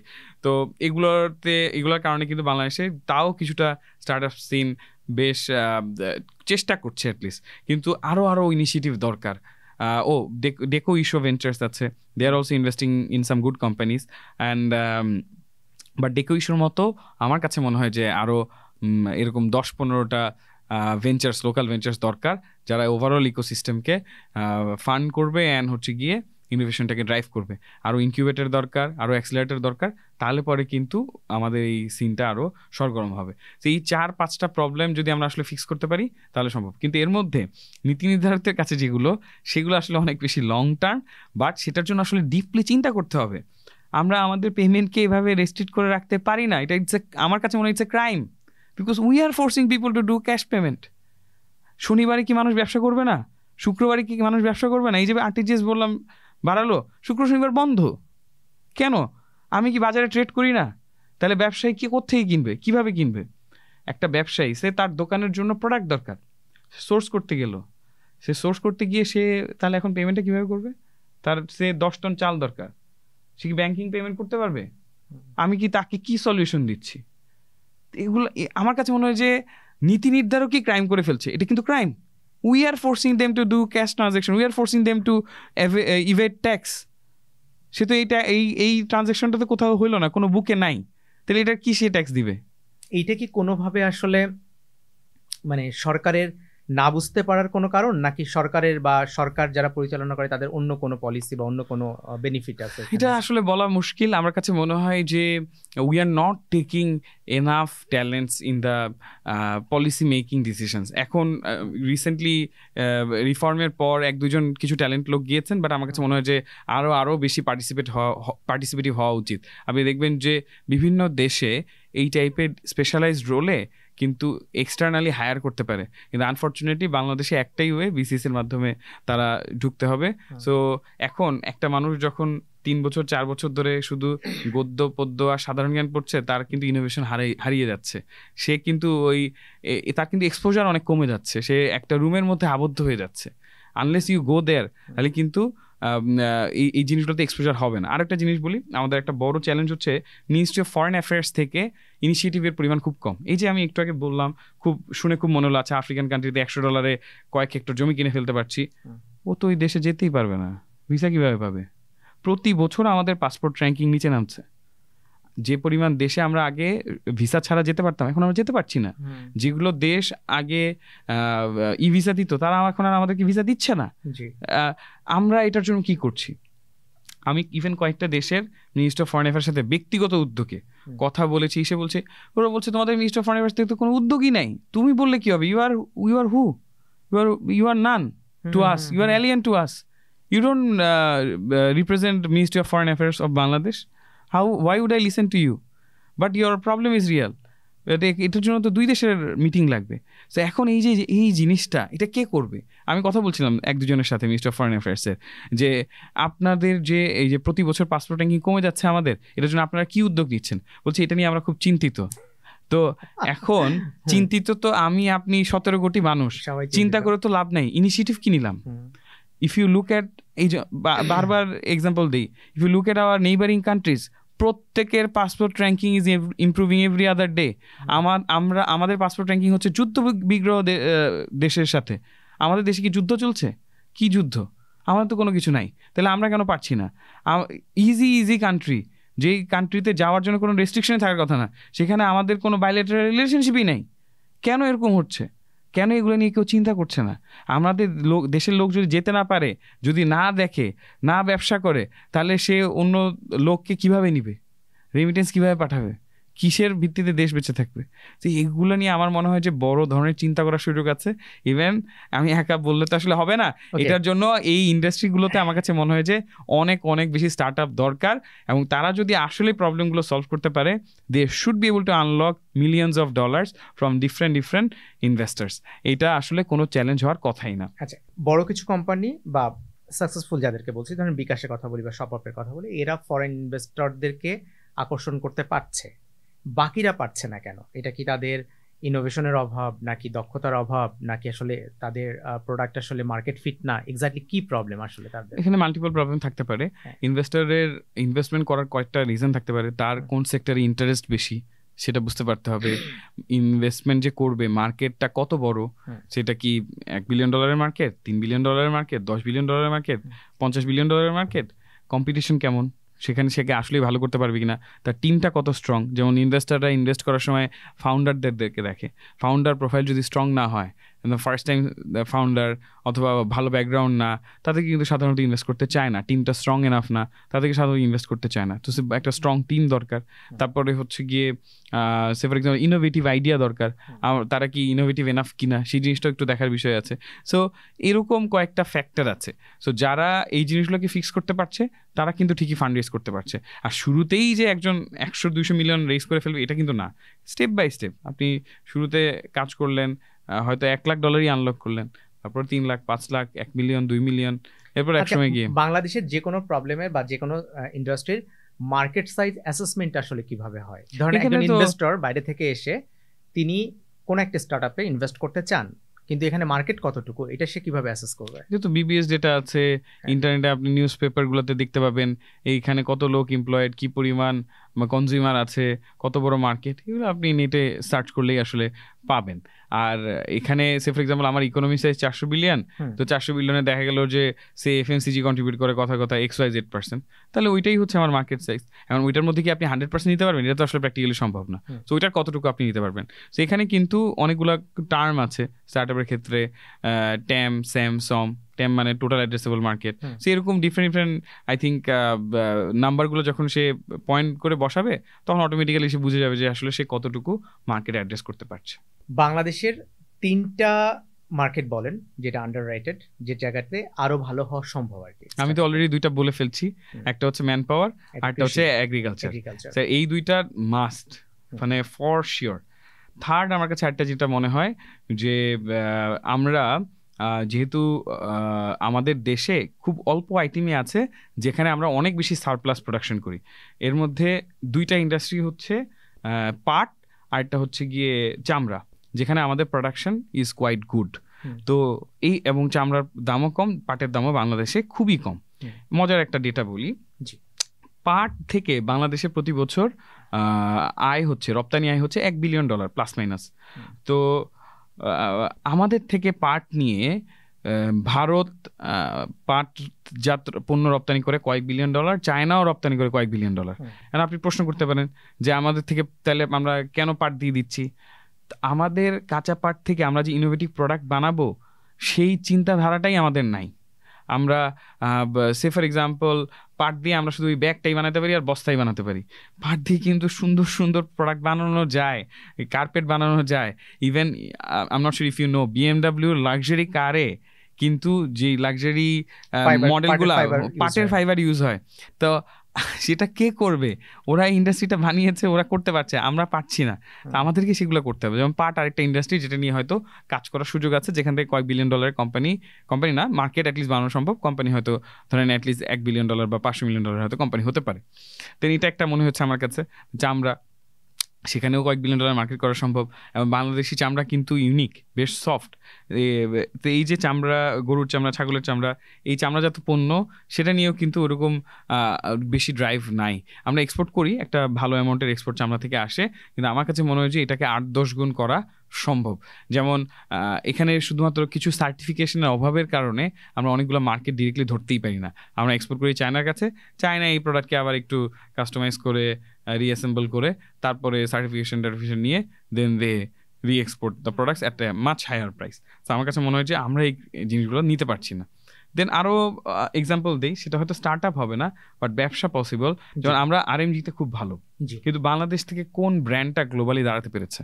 আমরা কিন্তু অন্যদের জন্য বানাচ্ছি, বাট আমরা কিন্তু কোনো ব্র্যান্ডকে দাঁড় করাতে পারলাম না, রাইট? আমরা একটা টি-শার্ট বা প্যান্ট $1-2 বানিয়ে দিচ্ছি, তারা বিক্রি করছে $50, $60, $100, বিভিন্ন দামে বিক্রি করছে। এখন ডেফিনেটলি পুরোটাই তার লাভ না, তার একটা বিশাল ম্যান পাওয়ার কস্ট আছে, তারপর হচ্ছে গিয়ে ইউটিলিটিস, মার্কেটিং, অনেক ধরনের খরচ আছে। কিন্তু অ্যাটলিস্ট যদি $10 লাভ হতো, তাহলেও কিন্তু একটা দেশীয় প্রোডাক্ট কিন্তু অনেক, বা দেশীয় কোম্পানি অনেক টাকা পেত। কিন্তু আমরা কিন্তু ওরকম কেউ ব্র্যান্ড বানানোর পেছনে এফোর্ট দিলাম না। আমরা ওই জাস্ট একটা মার্কেট পেয়েছি, জাস্ট ও কিপ গোয়িং, মানে ওই মোডেই কাজ করছি। সো এইটা আরেকটা ইন্ডাস্ট্রি হতে পারে যেখানে হয়তো চেষ্টা করলে একটু নিশ বের করতে হবে, যে আমি সব প্রোডাক্ট নিয়ে কাজ করব না, সার্টেন প্রোডাক্ট শুধু আমিই দিব। হতে পারে এটা বেসবল ক্যাপ, হতে পারে হয়তো গলফের ক্যাপ, আমি এমনি র্যান্ডমলি বলছি, বাট এরকম কিছু নিশ যদি আমরা বের করি এবং গ্লোবালি ওইটারই আমি মার্কেট লিডার হবো, বেস্ট পসিবল প্রোডাক্ট আমি বানাবো, এটা আমার ব্র্যান্ডে যাবে, তাহলে পরে কিন্তু দেখা যাবে যে ওইটা নিয়ে $3 বিলিয়ন $5 বিলিয়ন একটা কোম্পানি দাঁড়িয়ে গেছে। তো আমার কাছে মনে হয় যে এরকম অনেকগুলো অপরচুনিটি আছে। এবং গ্লোবালি কিন্তু D2C brand, D2C start up খুব পপুলার হচ্ছে, যে ডিরেক্টলি সে ম্যানুফ্যাকচারিং থেকে একদম ডিরেক্টলি কনজিউমার কাছে পৌঁছায় দিবে। সো এই যে ব্র্যান্ড আমরা যদি কেউ ট্রাই করে, যেহেতু RMG এখানে অনেক চিপ, রেডিমেড গার্মেন্টস অনেক সস্তা, তো তারা যদি এরকম অ্যাটেম্প্ট নেয় তাহলে হয়তো পসিবল হতে পারে। সো আমার কাছে মনে হয় যে এই মার্কেটগুলোতে ওরকম কোনো প্লেয়ার নাই। সো আবারও রিপিট করব, ম্যান পাওয়ার, অ্যাগ্রিকালচার, থার্ড হচ্ছে গিয়ে যেগুলা জিনিসে আমাদের সারপ্লাস অথবা লেবার কস্ট খুব লো, যেটাকে লেভারেজ করে আমি হয়তো হায়ার মার্জিন বা হায়ার প্রফিট আনলক করতে পারবো। কি সেটা হতে পারে? একটা হচ্ছে পাটজাত পণ্য, চামড়াজাত পণ্য, আর একটা হচ্ছে এই গার্মেন্টস ইন্ডাস্ট্রি। সো এই তিনটা থেকে আমি এখন যা ভ্যালুয়েশন করছি তার চেয়ে তখন হয়তো মাল্টি ফোল্ড ভ্যালুয়েশন আমরা করতে পারবো এবং একটা ভালো অ্যামাউন্ট অফ এক্সপোর্ট রেভিনিউ নিয়ে আসতে পারবো, যেটার মাধ্যমে আমরা আসলে দেশও উপকৃত হবে, প্লাস হচ্ছে গিয়ে কোম্পানিও প্রফিটেবল হবে, ইনভেস্টরদেরকে ভালো রিটার্ন দিতে পারবে। আপনি আপনার বক্তব্যের মধ্যে একটা জায়গায় বলেছেন, এবং আপনি মাল্টিপল জায়গায় কথাটা বলেছেন, আমি আপনার আগের ভিডিওগুলোতে দেখেছি, যেটা হচ্ছে যে বাংলাদেশের ফাউন্ডাররা বড় করে ভাবতে পারে না। বড় করে ভাবতে না পারার পেছনে আসলে আমাদের সীমাবদ্ধতা কোথায়, চিন্তার সীমাবদ্ধতা কোথায়? করতে পারছি না নানান পলিসির কারণে, নানান কারণে, সেটা একটা বিষয়। আর একটা হচ্ছে আমি চিন্তা করতে পারছি না, চিন্তার সীমাবদ্ধতা কোথায় ক্রিয়েট হচ্ছে। দেখেন, এটার ব্যাপারে অনেক ধরনের রিসার্চ আছে, যে কথার কথা, আপনি যখন অনেক বছর খেতে পারবেন না, তখন আপনি অটোমেটিক্যালি বডি আপনার অ্যাডজাস্ট করে নেবে, আপনার স্টোমাকও ছোট হয়ে যাবে, রাইট? সো আমরা কিন্তু বহু বছর, স্পেশালি লাস্ট 100 বছর নানাভাবে নির্যাতিত, নিপীড়নের শিকার হয়েছি। আমরা কিন্তু এনাফ সাপোর্ট কখনো গভর্নমেন্টগুলো থেকে পাই নাই। দেশে মাল্টিপল টাইমস দুর্ভিক্ষ হয়েছে। এই কারণে কিন্তু উপমহাদেশের মানুষের ইভেন ডায়াবেটিসের প্রবণতা বেশি। কেন? কারণ হচ্ছে ও সুগার স্টোর করে রাখে। সো এই কারণে কি হয় যে উপমহাদেশের মানুষের কিন্তু ইভেন ভুঁড়ি একটু বড় হয়। কেন বড় হয়? কারণ ও ফ্যাট আর সুগার স্টোর করে রাখে। সো এই যে আমাদের বহু বছরের না খেয়ে থাকা, আধপেটা থাকা অভ্যাস, আমরা দুমুঠো ভাত পেলেই আমরা খুশি, আমরা কথায় কথায় কিন্তু এই কথা বলি, আমরা ডাল ভাত পেলেই তো হইলো, আলহামদুলিল্লাহ, আবার এত দূর যাওয়ার কি দরকার। আমরা সামহাও কমফোর্টেবল হয়ে গেছি। মানে এটা কিন্তু শুধু আমরা তা না, কয়েকশো বছর ইতিহাস ঘাটলেও তাই পাওয়া যায় যে আমরা খুব কমফোর্টেবল একটা জাতি। আমরা কিন্তু শুনতে অন্যরকম লাগতো, আমরা চাষা জাতি, মানে আমরা চাষ করে খেয়ে অভ্যাস, মানে ওই জাত আমরা যে এক্সপ্লোর করব, মানে দেশ জয় করব, আমরা কি কখনো আসলে আমাদের ইতিহাস ঘাটলে পাবো যে লাস্ট কয়েকশো বছর আমরা একটা বড় যুদ্ধ করেছি, একটা অঞ্চল দখল করেছি? করি নাই। আমাদের এই কারণে কারেজটা কমে গেছে, বড় স্বপ্ন দেখতে পারাটা কমে গেছে। বাট এটা ভাঙতে হবে। এমনকি আজীবন নিজেকে এই শিকলের মধ্যে বন্দি রাখবো, নিজেকে এই ছোট্ট 4 দেয়ালের মধ্যে রাখবো? আমাকে কিন্তু বিশ্বজয় করার বড় স্বপ্ন দেখতে পারতে হবে, সেটার জন্য যা করা লাগবে সেটা করতে হবে। এই জন্য আমি বলছি যে গভর্নমেন্টকে ওই জিনিসগুলো অ্যালাউ করতে হবে, নীতি নির্ধারকদের আরেকটু এগিয়ে আসতে হবে। আমাদের দেশে এখন আস্তে আস্তে হচ্ছে, যেহেতু ইন্টারনেট কানেক্টিভিটির কারণে এখন মানুষ বিভিন্ন জিনিসে exposed, generation Z, generation alpha, now they are thinking big. But তারা কিন্তু এই পলিসিগুলো যদি অনেক বেশি রেস্ট্রিক্টেড হয়, তারা কিন্তু সেটা করতে পারবে না। তার যদি ভিসাই না পায়, সে তো ওই জায়গাগুলোতে যেতে পারবে না, তারা কিন্তু ইনোভেশন ড্রাইভ করতে পারবে না, রাইট? আমি রিসেন্টলি আর্মির একজনের সাথে কথা বলছিলাম, দক্ষিণ সুদান, সাউথ সুদান খুব রিসেন্টলি স্বাধীন হয়েছে, বেশি আগে না। সেখানে উনি লাউয়ের বীজ লাগিয়েছিলেন, লাউ হয়েছে মানুষের সমান 5 ফিট। কারণ ওই জমিতে কোনোদিন কেউ লাউ চাষই করে নাই। তো উর্বর জমি আছে, অপরচুনিটি আছে, সেটাকে যাতে অ্যাভেল করতে পারে সেই অপরচুনিটিগুলো ক্রিয়েট করে দিতে হবে। আচ্ছা, জাস্ট ইমাজিন একটা কেস যেখানে হচ্ছে যে আপনি আজকে যেখানে আছেন সেখানে আপনি নেই, আপনি আপনার সকল ধরনের নেটওয়ার্কিং হারিয়েছেন, সকল ফান্ডিং হারিয়েছেন, সকল ধরনের কানেকশন বা যা যা আছে আপনার কাছে সবাই হারিয়েছেন, শুধুমাত্র আপনার কাছে অভিজ্ঞতা আছে। আপনি যদি নতুন করে কোনো স্টার্ট আপ শুরু করতেন, তাহলে আসলে কি শুরু করতেন? আসলে এটা আসলে খুব কঠিন প্রশ্ন। গ্লোবালি এখন আসলে যেভাবে আর্টিফিশিয়াল ইন্টেলিজেন্সের রেভলিউশন হচ্ছে, জিনিসপত্র অটোমেশন বলি, ইনোভেশন বলি, সেগুলো নিয়ে কাজ করা হচ্ছে, আমাদের কিন্তু প্রোডাক্টিভিটি অনেক বেড়ে যাচ্ছে। আমি যদি জাস্ট এক্সাম্পল দিই, এটাকে অনেকে থ্রেট হিসেবে দেখে, আবার আমি অপরচুনিটি হিসেবে দেখি। এক সময় যখন অ্যাকাউন্টেন্টরা কাগজে কলমে হিসাব রাখতো, তারপর যখন মাইক্রোসফট এক্সেল আসলো, তার কিন্তু বিশাল একটা প্রোডাক্টিভিটি বুস্ট হলো। অনেক কাজ কিন্তু সে অটোমেট করে ফেললো, ফিনান্সিয়াল রিপোর্টিং ফাস্টার হলো, অনেক কাজ সহজ হয়ে গেল, ট্রানজ্যাকশনসগুলো ফাস্টার হয়ে গেল, রাইট? এখন এআইও কিন্তু সেমভাবে মানুষকে এনেবল করছে। এখন আমরা আনফর্চুনেটলি আমাদের এআই শুধুমাত্র চ্যাট জিপিটিতে 2টা লেখা আর হচ্ছে গিয়ে মজা করে নিজের একটা ছবি বানানো, 4টা ছবি বানানো, ফ্রেন্ডের সাথে করলাম, সেগুলোতেই লিমিটেড আছে। কিন্তু আমি যদি গ্লোবাল মার্কেট দেখি, তারা কিন্তু সে ডিফারেন্ট সার্ভিস বানাচ্ছে, ডিফারেন্ট প্রোডাক্ট বানাচ্ছে এই এআইগুলোর উপর বেস করে, এবং তারা কিন্তু দেখা যাচ্ছে $multi-million, $billion কোম্পানি হয়ে যাচ্ছে। কেন? কারণ গ্লোবাল মার্কেট নিয়ে চিন্তা করছে। তো এই ধরনের প্রোডাক্ট নিয়ে হয়তো আমি আরও কাজ করতাম, কারণ আমি চাই যে ইনোভেটিভ প্রোডাক্ট নিয়ে কাজ করার। সো আমার কাছে মনে হয় যে এখানে বড় সুযোগ আছে, এবং market is out there, it's open, it's global. So পুরো বিশ্বকে যেহেতু সার্ভ করা যাবে, তাই ইনোভেটিভ নিউ টেকনোলজির প্রোডাক্ট নিয়ে আমি হয়তো কাজ করতে চাবো। একজন সফল উদ্যোক্তার আসলে লাইফে কোনটা সবচেয়ে বেশি ইম্পর্টেন্ট? মানে তার কোম্পানির ভ্যালুয়েশন অনেক বাড়ানো, বা ইনভেস্টমেন্ট পাওয়া, নাকি আসলে ভিসিদেরকে কনভিন্স করা, নাকি আসলে ইম্প্যাক্টফুল কোনো বিজনেস ডেভেলপ করা? আমার ব্যক্তিগত মতামত আসলে কতখানি আমি ইম্প্যাক্ট রাখতে পারলাম, কতখানি আমি কতজন মানুষকে হয়তো এমপ্লয় করতে পারলাম, তারপর হচ্ছে গিয়ে দেশের অর্থনীতিতে আসলে ভূমিকা পালন করতে পারলাম কিনা, এগুলো আসলে রিয়েল সাকসেস। মানে আমি যদি কথার কথা বলি, সে ফর এক্সাম্পল আমরা বিভিন্ন ইন্ডাস্ট্রি ডিজিটালাইজেশন নিয়ে কাজ করেছি, আমরা ভালো করতে পারলাম কি পারলাম না, অ্যাটলিস্ট সে ফর এক্সাম্পল এখন ডেলিভারিটা আমরা ট্র্যাক করতে পারি। তো এই জিনিসটা কিন্তু তখন ছিল না একসময় মার্কেটে, আমরা ভিতরে নিয়ে আসলাম। আমরা কিন্তু মিল থেকে রিটেলকে কানেক্ট করলাম, এবং এখানে একটা ভিজিবিলিটি নিয়ে আসলাম, মাল্টিপল লেয়ার কিন্তু কেটে গেল, at least for a few industries.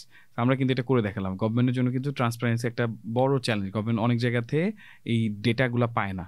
তো এখানে কিন্তু একটা চাইলে সেন্ট্রাল সিস্টেম এখন কিন্তু তাইলে তারা ডেভেলপ করতে পারবে।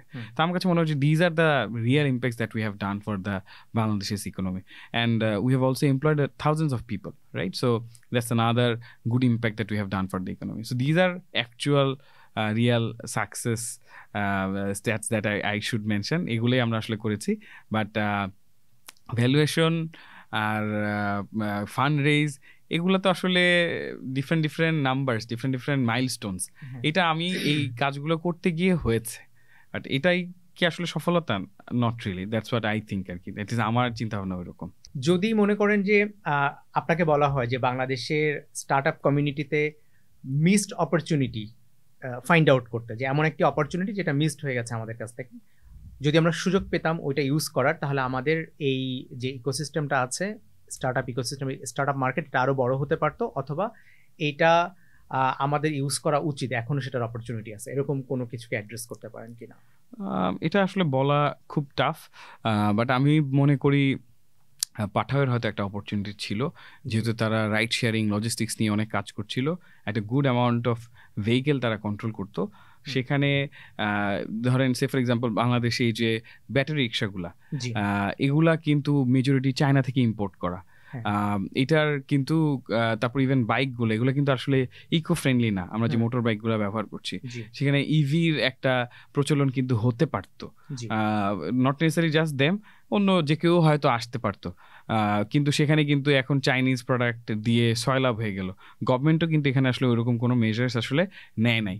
একটা যদি ইভি কোম্পানি এখানে দাঁড়িয়ে যেতে পারতো, তাহলে কিন্তু এইটা ইটসেলফ হয়তো কয়েক বিলিয়ন ডলারের কোম্পানি হয়ে যেতে পারতো। কারণ এত বাংলাদেশে মনে হয় এখন কয়েক মিলিয়ন ব্যাটারি রিক্সা, এখন যদি এটা জাস্ট একটা বা দুইটা কোম্পানি থেকে আসতো যেটা লোকালি ম্যানুফ্যাকচার করছে, তাহলে কিন্তু এখানে একটা সুন্দর ইন্ডাস্ট্রি দাঁড়িয়ে যেতে পারতো। কিন্তু আমরা কিন্তু এই অপরচুনিটিটা মিস করলাম। এখনো কি চান্স শেষ হয়ে গেছে? Not really. কেন? কারণ প্রতিনিয়তই, কারণ এগুলোর কিন্তু শেলফ লাইফ বা শেলফ লাইফ তো না, এগুলোর আসলে লাইফ টাইম, এই যে ব্যাটারি রিক্সা, এগুলোর লাইফ টাইম কিন্তু আসলে অনেক লম্বা না, রাইট? সো গভর্নমেন্ট যদি এখন মেজার নেয়, এনাফ ইনসেন্টিভ দেয়, তাহলে কিন্তু লোকালিও হয়তো আমরা এগুলো ম্যানুফ্যাকচার করতে পারবো এবং হয়তো এখানে একটা বড় মার্কেট গ্র্যাব করতে পারবো। আমার কাছে এটা মনে হয়। রিসেন্টলি আপনারা সৌদি আরবের কোন একটি কোম্পানির সঙ্গে টাই আপ হয়েছেন আর কি, অ্যাকোয়ার করেছেন অথবা একটা মার্জার করেছি আমরা, এমএনএ বলে, মার্জার এন্ড অ্যাকুইজিশন। সো এখানে যেটা হয়েছে যে সৌদিতেও একটা কোম্পানি ডিস্ট্রিবিউট করছিল। সো আমরা যেহেতু বাংলাদেশ থেকে product, specially items like puff rice, mustard oil, aromatic rice, এগুলো এক্সপোর্ট করছিলাম। তো সেখানে একটা রিলেশনশিপ হয়। দেন হচ্ছে গিয়ে যেহেতু আমাদের ইনভেস্টর, তাদের ইনভেস্টররাও কিছু কমন আছে, কোলাবোরেশনের সুযোগ ছিল, তাই আমাদের মধ্যে আসলে একটা মার্জার হয়।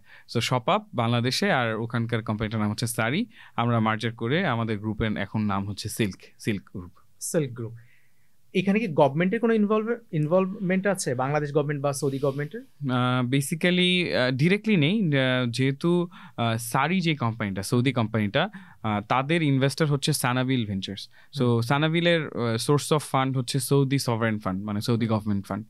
আর একইভাবে তাদের ইনভেস্টমেন্টে কাতার ডেভেলপমেন্ট ব্যাংক আছে, কুয়েত সভারেন ফান্ড আছে। সো সেইভাবে ইনডিরেক্টলি বলা যায় যে সৌদি গভর্নমেন্টের ইনভলভমেন্ট আছে, বাট ইটস নট ডিরেক্ট যে আমরা ডিরেক্টলি সৌদি গভর্নমেন্ট থেকে কিছু পেয়েছি, সেরকম না। But yes, it's connected. আমি যদি ধরেও নিই যে কোম্পানির সাথে আপনি মার্জ করেছেন সেই কোম্পানিতে সৌদি গভর্নমেন্টের ইনভেস্টমেন্ট আছে, বাংলাদেশে তো আপনারা ভালো করছেন, যেহেতু আপনারা বাইরের কোম্পানির সাথে মার্জ করার সুযোগ পাচ্ছেন বা করছেন, তার মানে আপনারা ভালো করছেন। এখানে তো বাংলাদেশ গভর্নমেন্ট চাইলেও আপনাদের এখানে ফান্ড করতে পারে বা আপনাদের এখানে ইনভেস্ট করতে পারে আর কি। সো বাংলাদেশ গভর্নমেন্টকে আপনারা অ্যাপ্রোচ করেছেন, বা বাংলাদেশ গভর্নমেন্ট কীভাবে ভেবে দেখছে যে এই ধরনের স্টার্ট আপগুলোতে, যেগুলো অলরেডি পরীক্ষিতভাবে সফল, সেগুলোতে আমরা ইনভেস্ট করলে তো আমরা রেভিনিউ পেতে পারি? আমরা তো আসলে ওইভাবে চিন্তা করিনি, এটা বাংলাদেশ সরকারের সিদ্ধান্ত। দেন এগেইন আমি বলবো যে সরকারি বিভিন্ন প্রজেক্টের তুলনায় আমরা আসলে এখনো অনেক ছোট, আমাদের চেয়ে অনেক বড় বড় প্লেয়ার আছে। যেমন বাংলাদেশে অনেক লার্জ কংগ্লোমারেট আছে, সেগুলো অনেকের সাথে হয়তো গভর্নমেন্টের কোলাবোরেশনও আছে। যেমন অনেকেই জানে না, যেমন বাংলাদেশে কিন্তু ইউনিলিভারে বাংলাদেশ গভর্নমেন্টের স্টেক আছে, আরও বিভিন্ন কোম্পানিতে আছে। সো যদি গভর্নমেন্ট মনে করে তখন হয়তো সেটা ডিফারেন্টলি দেখা হবে, বাট অ্যাট দ্য মোমেন্ট আমাদের ওইরকম চিন্তাভাবনা নাই। কারণ আমরা তো আসলে খুব হাই গ্রোথ ড্রাইভ করছি। সাধারণত সরকারি বিভিন্ন কর্মকাণ্ডগুলো হচ্ছে গিয়ে অনেক বেশি পলিসি নির্ভর হয়, ব্যুরোক্রেটিক হয়ে যায়। তো সে এমনিতে আমাদের রাইট নাও কোনো প্ল্যান নাই। গভর্নমেন্ট যদি চিন্তা করে সেটা আসলে আলাদা কথা। আচ্ছা, বাংলাদেশের মানে আপনার চিন্তার জায়গা থেকে আমাকে জাস্ট একটু বলেন যে বাংলাদেশে আর কোন কোন কোম্পানি আছে যেগুলো আসলে বাইরে আরো এক্সপান্ড করতে পারে বা বাইরের কোম্পানিগুলোর সাথে মার্চ করতে পারে? আমি বলবো বেশ কয়েকটা কোম্পানি আছে আমার মাথায় যেমন আসছে, যেমন অলরেডি পাঠাও কিন্তু দেশের বাইরে অপারেট করছে, বাংলাদেশ ছাড়া নেপালে অপারেট করছে। এরপরে আমি যদি বলি সে ফর এক্সাম্পল মার্কো পোলো দেশের বাইরে অপারেট করছে। চাল ডাল যে ব্যবসাটা বাংলাদেশে চালু করেছে, হয়তো সিমিলার ব্যবসা অন্য দেশেও চালু করা সম্ভব, সেটা পসিবল বলে আমি মনে করি। তারপর হচ্ছে গিয়ে সে ফর এক্সাম্পল তোকুমোগু, তারা খুব ইন্টারেস্টিং টয় মার্কেট নিয়ে কাজ করছে। সো টয় কিন্তু বাংলাদেশের এক্সপোর্ট করা একটা বড় অপরচুনিটি আছে, খুবই নিশ, প্রিমিয়াম খুবই হাই। যেমন একটা টি শার্ট আপনি $1 দিয়ে বানালেন, $10, $20 পর্যন্ত বিক্রি করা যাবে। টয়ের কিন্তু সেরকম লিমিট নাই, toy can be even $50-100 if you make luxury toys, অনেক দাম হতে পারে। তো তারা এটা নিয়ে কাজ করছে অলরেডি, আই থিঙ্ক কিছু এক্সপোর্ট করছে, সেখানে আমার কাছে মনে হয় যে একটা সুযোগ আছে। আরও কিছু প্রোডাক্ট আছে যেমন রিবানা, তারা এখনো যদি এসএমই মডেলে অপারেট করছে, একটা বিউটি প্রোডাক্ট। সো এই ব্র্যান্ডটা কিন্তু they are also exporting in different markets, but তারা চাইলে আসলে বেশ বড় হতে পারে। অলরেডি অস্ট্রেলিয়া, কানাডা এবং ইউএস মার্কেটে অপারেট করছে। আমার কাছে মনে হয় যে তারা আরও অনেক বড় হওয়ার সুযোগ রাখে। সেখানে কিছু একটু বোল্ড স্টেপ নিতে হবে, হয়তো ফরেন মার্কেটে অপারেট করার মতো এনাফ মার্কেটিং করতে হবে, বুস্ট করতে হবে, সেই জিনিসটা করতে হবে। বাট আমার কাছে মনে হয় যে এই কোম্পানিগুলোর যথেষ্ট সুযোগ আছে গ্লোবাল মার্কেটে অপারেট করার। বাংলাদেশের রিসেন্ট যে রিয়েলিটি, সেই রিয়েলিটি অনুসারে আপনার কি মনে হয় যে ই কমার্স না এফ কমার্স, আসলে কোনটার মার্কেট আসলে আরো বড় হওয়ার সুযোগ আছে, বা কোনটা আসলে আমাদেরকে মোর ভ্যালুয়েশন দিবে আর কি, মোর রিটার্ন দিবে? অ্যাট দ্য মোমেন্ট আমাদের মার্কেটে এখনো এফ কমার্স ডমিনেন্ট, ওইরকম নাম করা ই কমার্স কিন্তু খুব বেশি আসলে দাঁড়ায়নি, যে কারণেই হোক। তো তারপরও আমি বলবো যে দুটাতেই অপরচুনিটি আছে, কিন্তু ইন জেনারেল আমি যেটা দেখেছি বাংলাদেশে এফ কমার্সগুলো মোর সাকসেসফুল। বাট সেটাই যে হবে তা না, এখানে অনেক কিছুর ব্যাপার আছে, ইনভেস্টমেন্ট কেমন, ফাউন্ডার কেমন, স্ট্র্যাটেজি কেমন, মার্কেটিং কিভাবে করছে, সেই জন্য যদি ঠিকমতো করতে পারে দুই সেক্টরেই আমি মনে করি যে গ্রো করার সুযোগ আছে। এখনও আমরা আসলে খুবই অল্প কনজিউমারকে টার্গেট করতে পারছি। আমাদের এখানেও আমি বলবো যে ইনোভেশনের অনেক অভাব। কেন ইনোভেশনের অনেক অভাব? আপনি দেখবেন যে এগুলো যদিও স্টার্ট আপ না, এসএমই উদ্যোক্তা অনেকেই, যেমন হচ্ছে গিয়ে ধরেন মাঝখানে একটা প্রচলন শুরু হলো কি যে হানি নাটস, সো একজন হানি নাটস বিক্রি শুরু করলো, সবাই হানি নাটস শুরু করে দিল।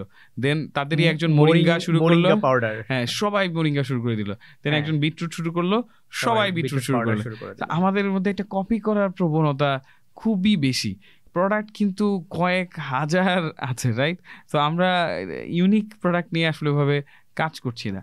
তো এখানে আমার কাছে মনে হয় যে সুযোগ আছে। আমরা এইগুলার কিন্তু বেস্ট এক্সাম্পল অলরেডি আছে, চায়নাতে হয়েছে, ভারতে হয়েছে, আমেরিকাতে তো আরও অনেক আগে হয়েছে। তো সেখান থেকে আমরা যদি দেখি কি কি প্রোডাক্ট চলছে, ফিচারিস্টিক প্রোডাক্ট কি আছে, নিশগুলো বের করি, সেখানে যদি মার্কেটিং করি, গ্রো করার অনেক অপরচুনিটি আছে। সাকসেসফুল ই কমার্স না হওয়ার কারণ কি আসলে এক্স্যাক্টলি? যেমন ধরেন ভারতে ফ্লিপকার্ট আছে, মিন্ত্রা আছে, বা আরো আছে। বাংলাদেশে একটা সময় শুরু হয়েছিল বাগডুগ, আপনার যেটা কি বলে দারাজ, তো করছে, কিন্তু দারাজ ঠিক কি অতটুকু আসলে জায়গা কভার করতে পেরেছে কিনা, বা আসলে হয়ে উঠছে না কেন? মানে মানুষ কিন্তু স্মার্টফোন সবার হাতে পৌঁছে গেছে, নেট সবার হাতে পৌঁছে গেছে, অনলাইন কেনাকাটাও এফ কমার্স যেহেতু ডমিনেট করছে, মানে অনলাইনে মানুষ কেনাকাটাও কিন্তু করছে, এখানে কালচারটা ডেভেলপড হয়ে গেছে, কিন্তু ই কমার্স ডেভেলপটা হচ্ছে না কেন? কালচারের চেয়ে আসলে মার্কেট সাইজের একটা ব্যাপার আছে, পারচেস পাওয়ার আসলে কতটুকু, এটা আমরা অনেক সময় বুঝি না, আমরা বুঝতে চাই না। যেমন আমরা মনে করি যে এখানেও আবার এক্সাম্পল দিই, আমরা মনে করি যে বাংলাদেশ, ভারত, ইন্দোনেশিয়ার হয়তো একই রকম, কারণ জিডিপি পার ক্যাপিটাল জিডিপি হয়তো প্রায় কাছাকাছি, ইন্দোনেশিয়া একটু বেশি, বাট ধরে নিলাম কাছাকাছি। কিন্তু পারচেস পাওয়ার কিন্তু এই তিন দেশের বিশাল পার্থক্য। একই লোক যদি তার মান্থলি ইনকাম কথার কথা 30-40 হাজার টাকা হয়, ভারতে তার কিন্তু বাসা ভাড়া কম, তার খাবারের খরচ কম, তার যাতায়াতের খরচ কম, তার কিন্তু monthly savings is a big amount. সে এই যে স্পেয়ার মানিটা তার থাকছে, সেই টাকাটা কিন্তু সে বিভিন্ন পারচেস করার পেছনে খরচ করছে। সে ইলেকট্রনিক্স গ্যাজেট কিনছে, সে হয়তো বাসার জন্য কোনো পারফিউম কিনছে, বা বাইরে যাওয়ার জন্য কোনো পারফিউম কিনছে, তারপর হচ্ছে গিয়ে different different unique item order করছে, যে কারণে তার কিন্তু সে রেগুলার বেসিসে ই কমার্স এফ কমার্স থেকে পারচেস করছে। আমাদের কিন্তু people are not that effluent, আমাদের পারচেস পাওয়ার কিন্তু কম্পারেটিভলি অনেক লো। সো এই কারণে এটা একটা রিজন, এটা হচ্ছে প্রথম কারণ আমার কাছে, এটা আমার মনে হয়। অন্যদের অনেক অন্যান্য মতামত থাকতে পারে, এটা হচ্ছে সবচেয়ে বড় রিজন আমার কাছে মনে হয়। সেকেন্ড হচ্ছে যে আমাদের লজিস্টিক্স ইন্ডাস্ট্রি এখনো ডেভেলপ না। এইটা যদি বলি যে এই যে দেখেন বাংলাদেশের সেতুগুলা এখনো কোনো অটোমেটেড সেতু নাই যেখানে ধরেন ডিরেক্টলি ট্রাক পার হয়ে যেতে পারবে। এখন logistics time lines are very uncertain. আপনি যে পরের দিনই ডেলিভারি করতে পারবেন এটা কিন্তু কোনো গ্যারান্টি নাই, কোনো বিভিন্ন কারণে জ্যাম হয়ে থাকে। বড় বড় যে সেতুগুলা, বা যমুনা সেতু, পদ্মা সেতু, এই যে বড় বড় ব্রিজ হয়েছে, কিন্তু দেখেন প্রতিদিন টোল প্লাজায় কয়েক ঘন্টা একটা ট্রাক, একটা বাস দাঁড়িয়ে থাকছে। তো ডেলিভারি খুবই আনসার্টেন। এখন আপনার একটা কাস্টমারের কিন্তু ইম্পালস পারচেজের বিহেভিয়ার থাকে যারা ই কমার্স এফ কমার্সে পারচেস করে। কারণ প্রোডাক্টটি যদি আসে 5 দিন পর, আপনি দেখে আর কিন্তু আর মন আর নাই ওইটাতে, সো আপনি এটা রিটার্ন করে দিলেন। তো আলটিমেটলি কিন্তু সেলারও অত বেশি আর পাচ্ছে না, মোটিভেশন পাচ্ছে না নতুন প্রোডাক্ট আনার, ইনভেস্টমেন্ট করার, সেই জিনিসটা নাই। আবার উদ্যোক্তারাও কিন্তু যেহেতু ব্যাংক থেকে ছোট উদ্যোক্তারা ওরকম সাপোর্ট পায় না, ও যে অনেক ডিফারেন্ট ডিফারেন্ট প্রোডাক্ট নিয়ে কাজ করবে সেই সুযোগটাও কম। সো অনেকগুলো জায়গায় আসলে জোড়াতালি দিয়ে আসলে ইন্ডাস্ট্রিটা চলছে। সেই জায়গাগুলোতে অনেকগুলো এনাবেলমেন্ট লাগবে। লজিস্টিক্স আরও ভালো হতে হবে, পলিসিগুলো আরও ভালো হতে হবে। ভ্যাট ট্যাক্স আরেকটা বড় প্রবলেম, সেখানেও সিম্পলিফিকেশনের দরকার আছে, সেটা একটা জায়গা। 15%-এর যে এবছরে 15% ই কমার্সের উপরে ইমপ্লিমেন্ট হয়েছে, এটা কি আসলে মানে ইমপ্লিমেন্ট কি হয়েছে? এটা 15%, এটাকে 15% দিতে হচ্ছে এখন ই কমার্সদের তো দিতে হচ্ছে, কিন্তু এটি আসলে জাস্টিফাইড? মানে এই সেই জায়গাগুলোতে আসলে কথা হচ্ছিল, সরকার কি কমায়নি এই জায়গাটা এখনো? এটা আমার জানার মতে এখনো 15%ই আছে। কিন্তু আমার কথা হচ্ছে যে এই জায়গাগুলোতে আসলে কি সে অতখানি মার্জিন করতে পারছে, অতখানি ভ্যালুয়েশন করতে পারছে? এখানে আমার কাছে মনে হয় যে অনেক গ্যাপ আছে। আর এই যেটা বললাম যে লজিস্টিক্স এখনো উইক, পারচেস পাওয়ার আসলে এখনো না। ভারতে কিন্তু একটা সিগনিফিকেন্ট গ্রুপ আছে, দে আর ভেরি রিচ, প্রায় মোর দেন 10 মিলিয়ন পিপল। সো তারা কিন্তু এখন, আমি যদি এই যে আপনি ফ্লিপকার্টের কথা বলছেন, ফ্লিপকার্টের চেয়েও বড় কোম্পানি হয়ে যাচ্ছে ব্লিঙ্কিট। কিভাবে হচ্ছে? আপনি অর্ডার করবেন 10 মিনিটের মধ্যে ডেলিভারি দিবে, within 10 minutes. They have dark stores in different locations, সেখান থেকে 10 মিনিটের মধ্যে ডেলিভারি করবে। তো এখন দে হ্যাভ পিপল যে 10 মিনিটও অপেক্ষা করতে চায় না, 10 মিনিটের মধ্যে একটা প্রোডাক্ট চায়। আমাদের দেশে এখনো ডেলিভারি চার্জ 30 টাকা, 40 টাকা। সেই 30-40 টাকা দিতে কিন্তু আমাদের গায়ে লাগে। সেই জন্যই বলছি যে পারচেস পাওয়ার ইজ ভেরি, মানে কি বলবো, যে পাওয়ারফুল টুল, রাইট? লাইক মানে আমাদের পারচেস পাওয়ার কিন্তু অত না। সেটার জন্য কিন্তু আবার ঘুরে ফিরে ওই রেমিটেন্সের গল্পে চলে যেতে হবে। আমাদের দেশের মানুষের পারচেস পাওয়ার বাড়ানোর একটাই ওয়ে হচ্ছে যে এখান থেকে ম্যান পাওয়ার এক্সপোর্ট করলে যখন বেশি ডলার আসবে, তখন এই যে কমোডিটি আইটেম এগুলোর দাম অনেক সহনশীল বা কমে আসবে, তখন মানুষের পারচেস পাওয়ার কিন্তু অটোমেটিক্যালি হাই হয়ে যাবে, বেড়ে যাবে। আমি যেটা জানতে চাই সেটা হচ্ছে যে কোনো স্টার্টআপ বা যে কোনো কোম্পানি যখন সে ভিসির কাছ থেকে ফান্ড পায়, এটা খুব বড় করে নিউজ হয়, প্রচুর আলোচনা হয়, স্টার্টআপ কমিউনিটিতে আলোচনা হয়, পত্রিকাতে আলোচনা হয়, টেলিভিশনে আলোচনা হয়, কিন্তু পরবর্তী সেই ফান্ড কোথায় ইউজ হয়েছে, সেই ফান্ড পে আউট করা হয়েছে কিনা, তাদের রেভিনিউ কি হয়েছে, বা তারা কতটুকু প্রফিট করতে পেরেছে, লস করতে পেরেছে, এই রিলেটেড কোনো ইনফরমেশন আর আসে না। ফলে যেটা হয়েছে, অধিকাংশ মানুষেরই বাইরে থেকে, যারা স্টার্টআপ কমিউনিটি না, তাদের এক ধরনের ধারণা তৈরি হয়েছে যে বেসিক্যালি বাংলাদেশের স্টার্টআপগুলো সাকসেসফুল না, বা ভিসিরা এখানে টাকা দেওয়ার পরে সেই টাকাটা ইউজ হয় না, মিস ইউজ হয়। যার মধ্যে একটা বড় মিস ইউজ হচ্ছে, যারা ফাউন্ডার্স থাকে তারা খুব high level of amount payment নেয় বা নেয়, স্যালারি নেয়, এবং দ্রুত ফান্ড শেষ করে ফেলে। তিনি হয়তো দেখা যায় একটা চাকরিতে ঢুকে গেছে অথবা বিদেশ চলে গেছে, আলটিমেটলি পুরো ইনিশিয়েটিভটা মুখ থুবড়ে পড়ে। মানে এটা কেন হয় বা এটার ভেতরে কি ফাংশন করে আর কি এক্স্যাক্টলি? আমি যদি বলি যে আসলে এটা একটা ভুল ধারণা। এরকম গিভ মি 15 নেমস যারা এরকম টাকা নিয়েছে, নিয়ে আলটিমেটলি হাই স্যালারি নিয়ে কোম্পানি বন্ধ করে চাকরিতে ঢুকে গেছে বা বিদেশ চলে গেছে। There is none. মানে 100টা ইনিশিয়েটিভ হলে 50টা 60টা ফেল হবে স্টার্টআপের ক্ষেত্রে, এটাই নর্মাল। হ্যাঁ, maybe accountability can be better, but ওই যে যেটা বললাম যে বিভিন্ন প্রসেসগত বাধার কারণেই হয়তো এগুলো মুখ থুবড়ে পড়ছে, যে কেন ফেল করছে সেখানে কিন্তু আমি দেখি যে এনাফ চ্যালেঞ্জ করা হচ্ছে না। এই যে আমি আপনাকে বললাম আরটিজিএস পেমেন্ট, এটা একটা এনাবলার টুল। এটা নিয়ে সার্চ ইন গুগল, বাংলাদেশে কয়টা পত্রিকা এটা নিয়ে নিউজ করেছে? আমি এটা নিয়ে অনেকবার ভয়েস রেজ করেছি, অনেকগুলো নিউজ পেপারের কাছে আমি নিজে নিজে রিচ আউট করেছি, ভাই আপনারা এটা নিয়ে লেখেন। কেউ লিখে নেই, কেউ বাংলাদেশ ব্যাংকের বিরুদ্ধে শক্ত ভাবে কথা বলতে চায় না। তাহলে আমরা যদি প্রেশার না দিই নীতি নির্ধারককে, তাদের তো অবস্থানের পরিবর্তন হবে না। এখন অনেক কোম্পানি এই সব ছোটোখাটো চ্যালেঞ্জের কারণেই বন্ধ হয়েছে। আমরা কি আসলে ওরা কি আসলে বন্ধ হয়ে যাচ্ছে নাকি ওদেরকে গলা টিপে মারা হচ্ছে? কেউ কিন্তু এই প্রশ্নটা করছে না। আমার কাছে মনে হয় যে এটা একটা পারসেপশন, খুব বেশি এরকম কোম্পানি আসলে পাওয়া যাবে না। এটা স্টার্ট আপ ইন্ডাস্ট্রিতে যেমন আছে, এটা এসএমইতেও থাকবে, ইভেন বড় কোম্পানিতেও আছে। আপনি দেখেন কত কোম্পানি আছে 1000, 5000, 10,000 কোটি টাকা লোভ করে পালিয়ে গেছে। তো কই সেখানে নিয়ে তো এত বেশি নয়েজ হচ্ছে না। আপনি এখানে একটা ভালো ইনিশিয়েটিভ, নোবেল ইনিশিয়েটিভে 10 লাখ টাকা লস হয়েছে, সেটা নিয়ে দেখবেন ফলো করে প্রচার করছে, বাট তার লসটা কেন হলো এই প্রশ্নটা কিন্তু কেউ করছে না। আমার কাছে মনে হয় যে এখানে সাংবাদিকতাতে আরো ডেপথে যাওয়ার সুযোগ আছে। কিন্তু এই যে ফান্ড যখন আসে তখন যে পরিমাণ নিউজ হয় বা যে পরিমাণ কথা হয় বা ইনফরমেশন আমরা জানতে পারি, পরবর্তীতে তাদের ওই কোম্পানি সম্পর্কে আর কোনো ইনফরমেশন আসে না, মানে এই জায়গাটা যদি একটু বলতে পারি। তো এটা তো নিউজটা করবে কে?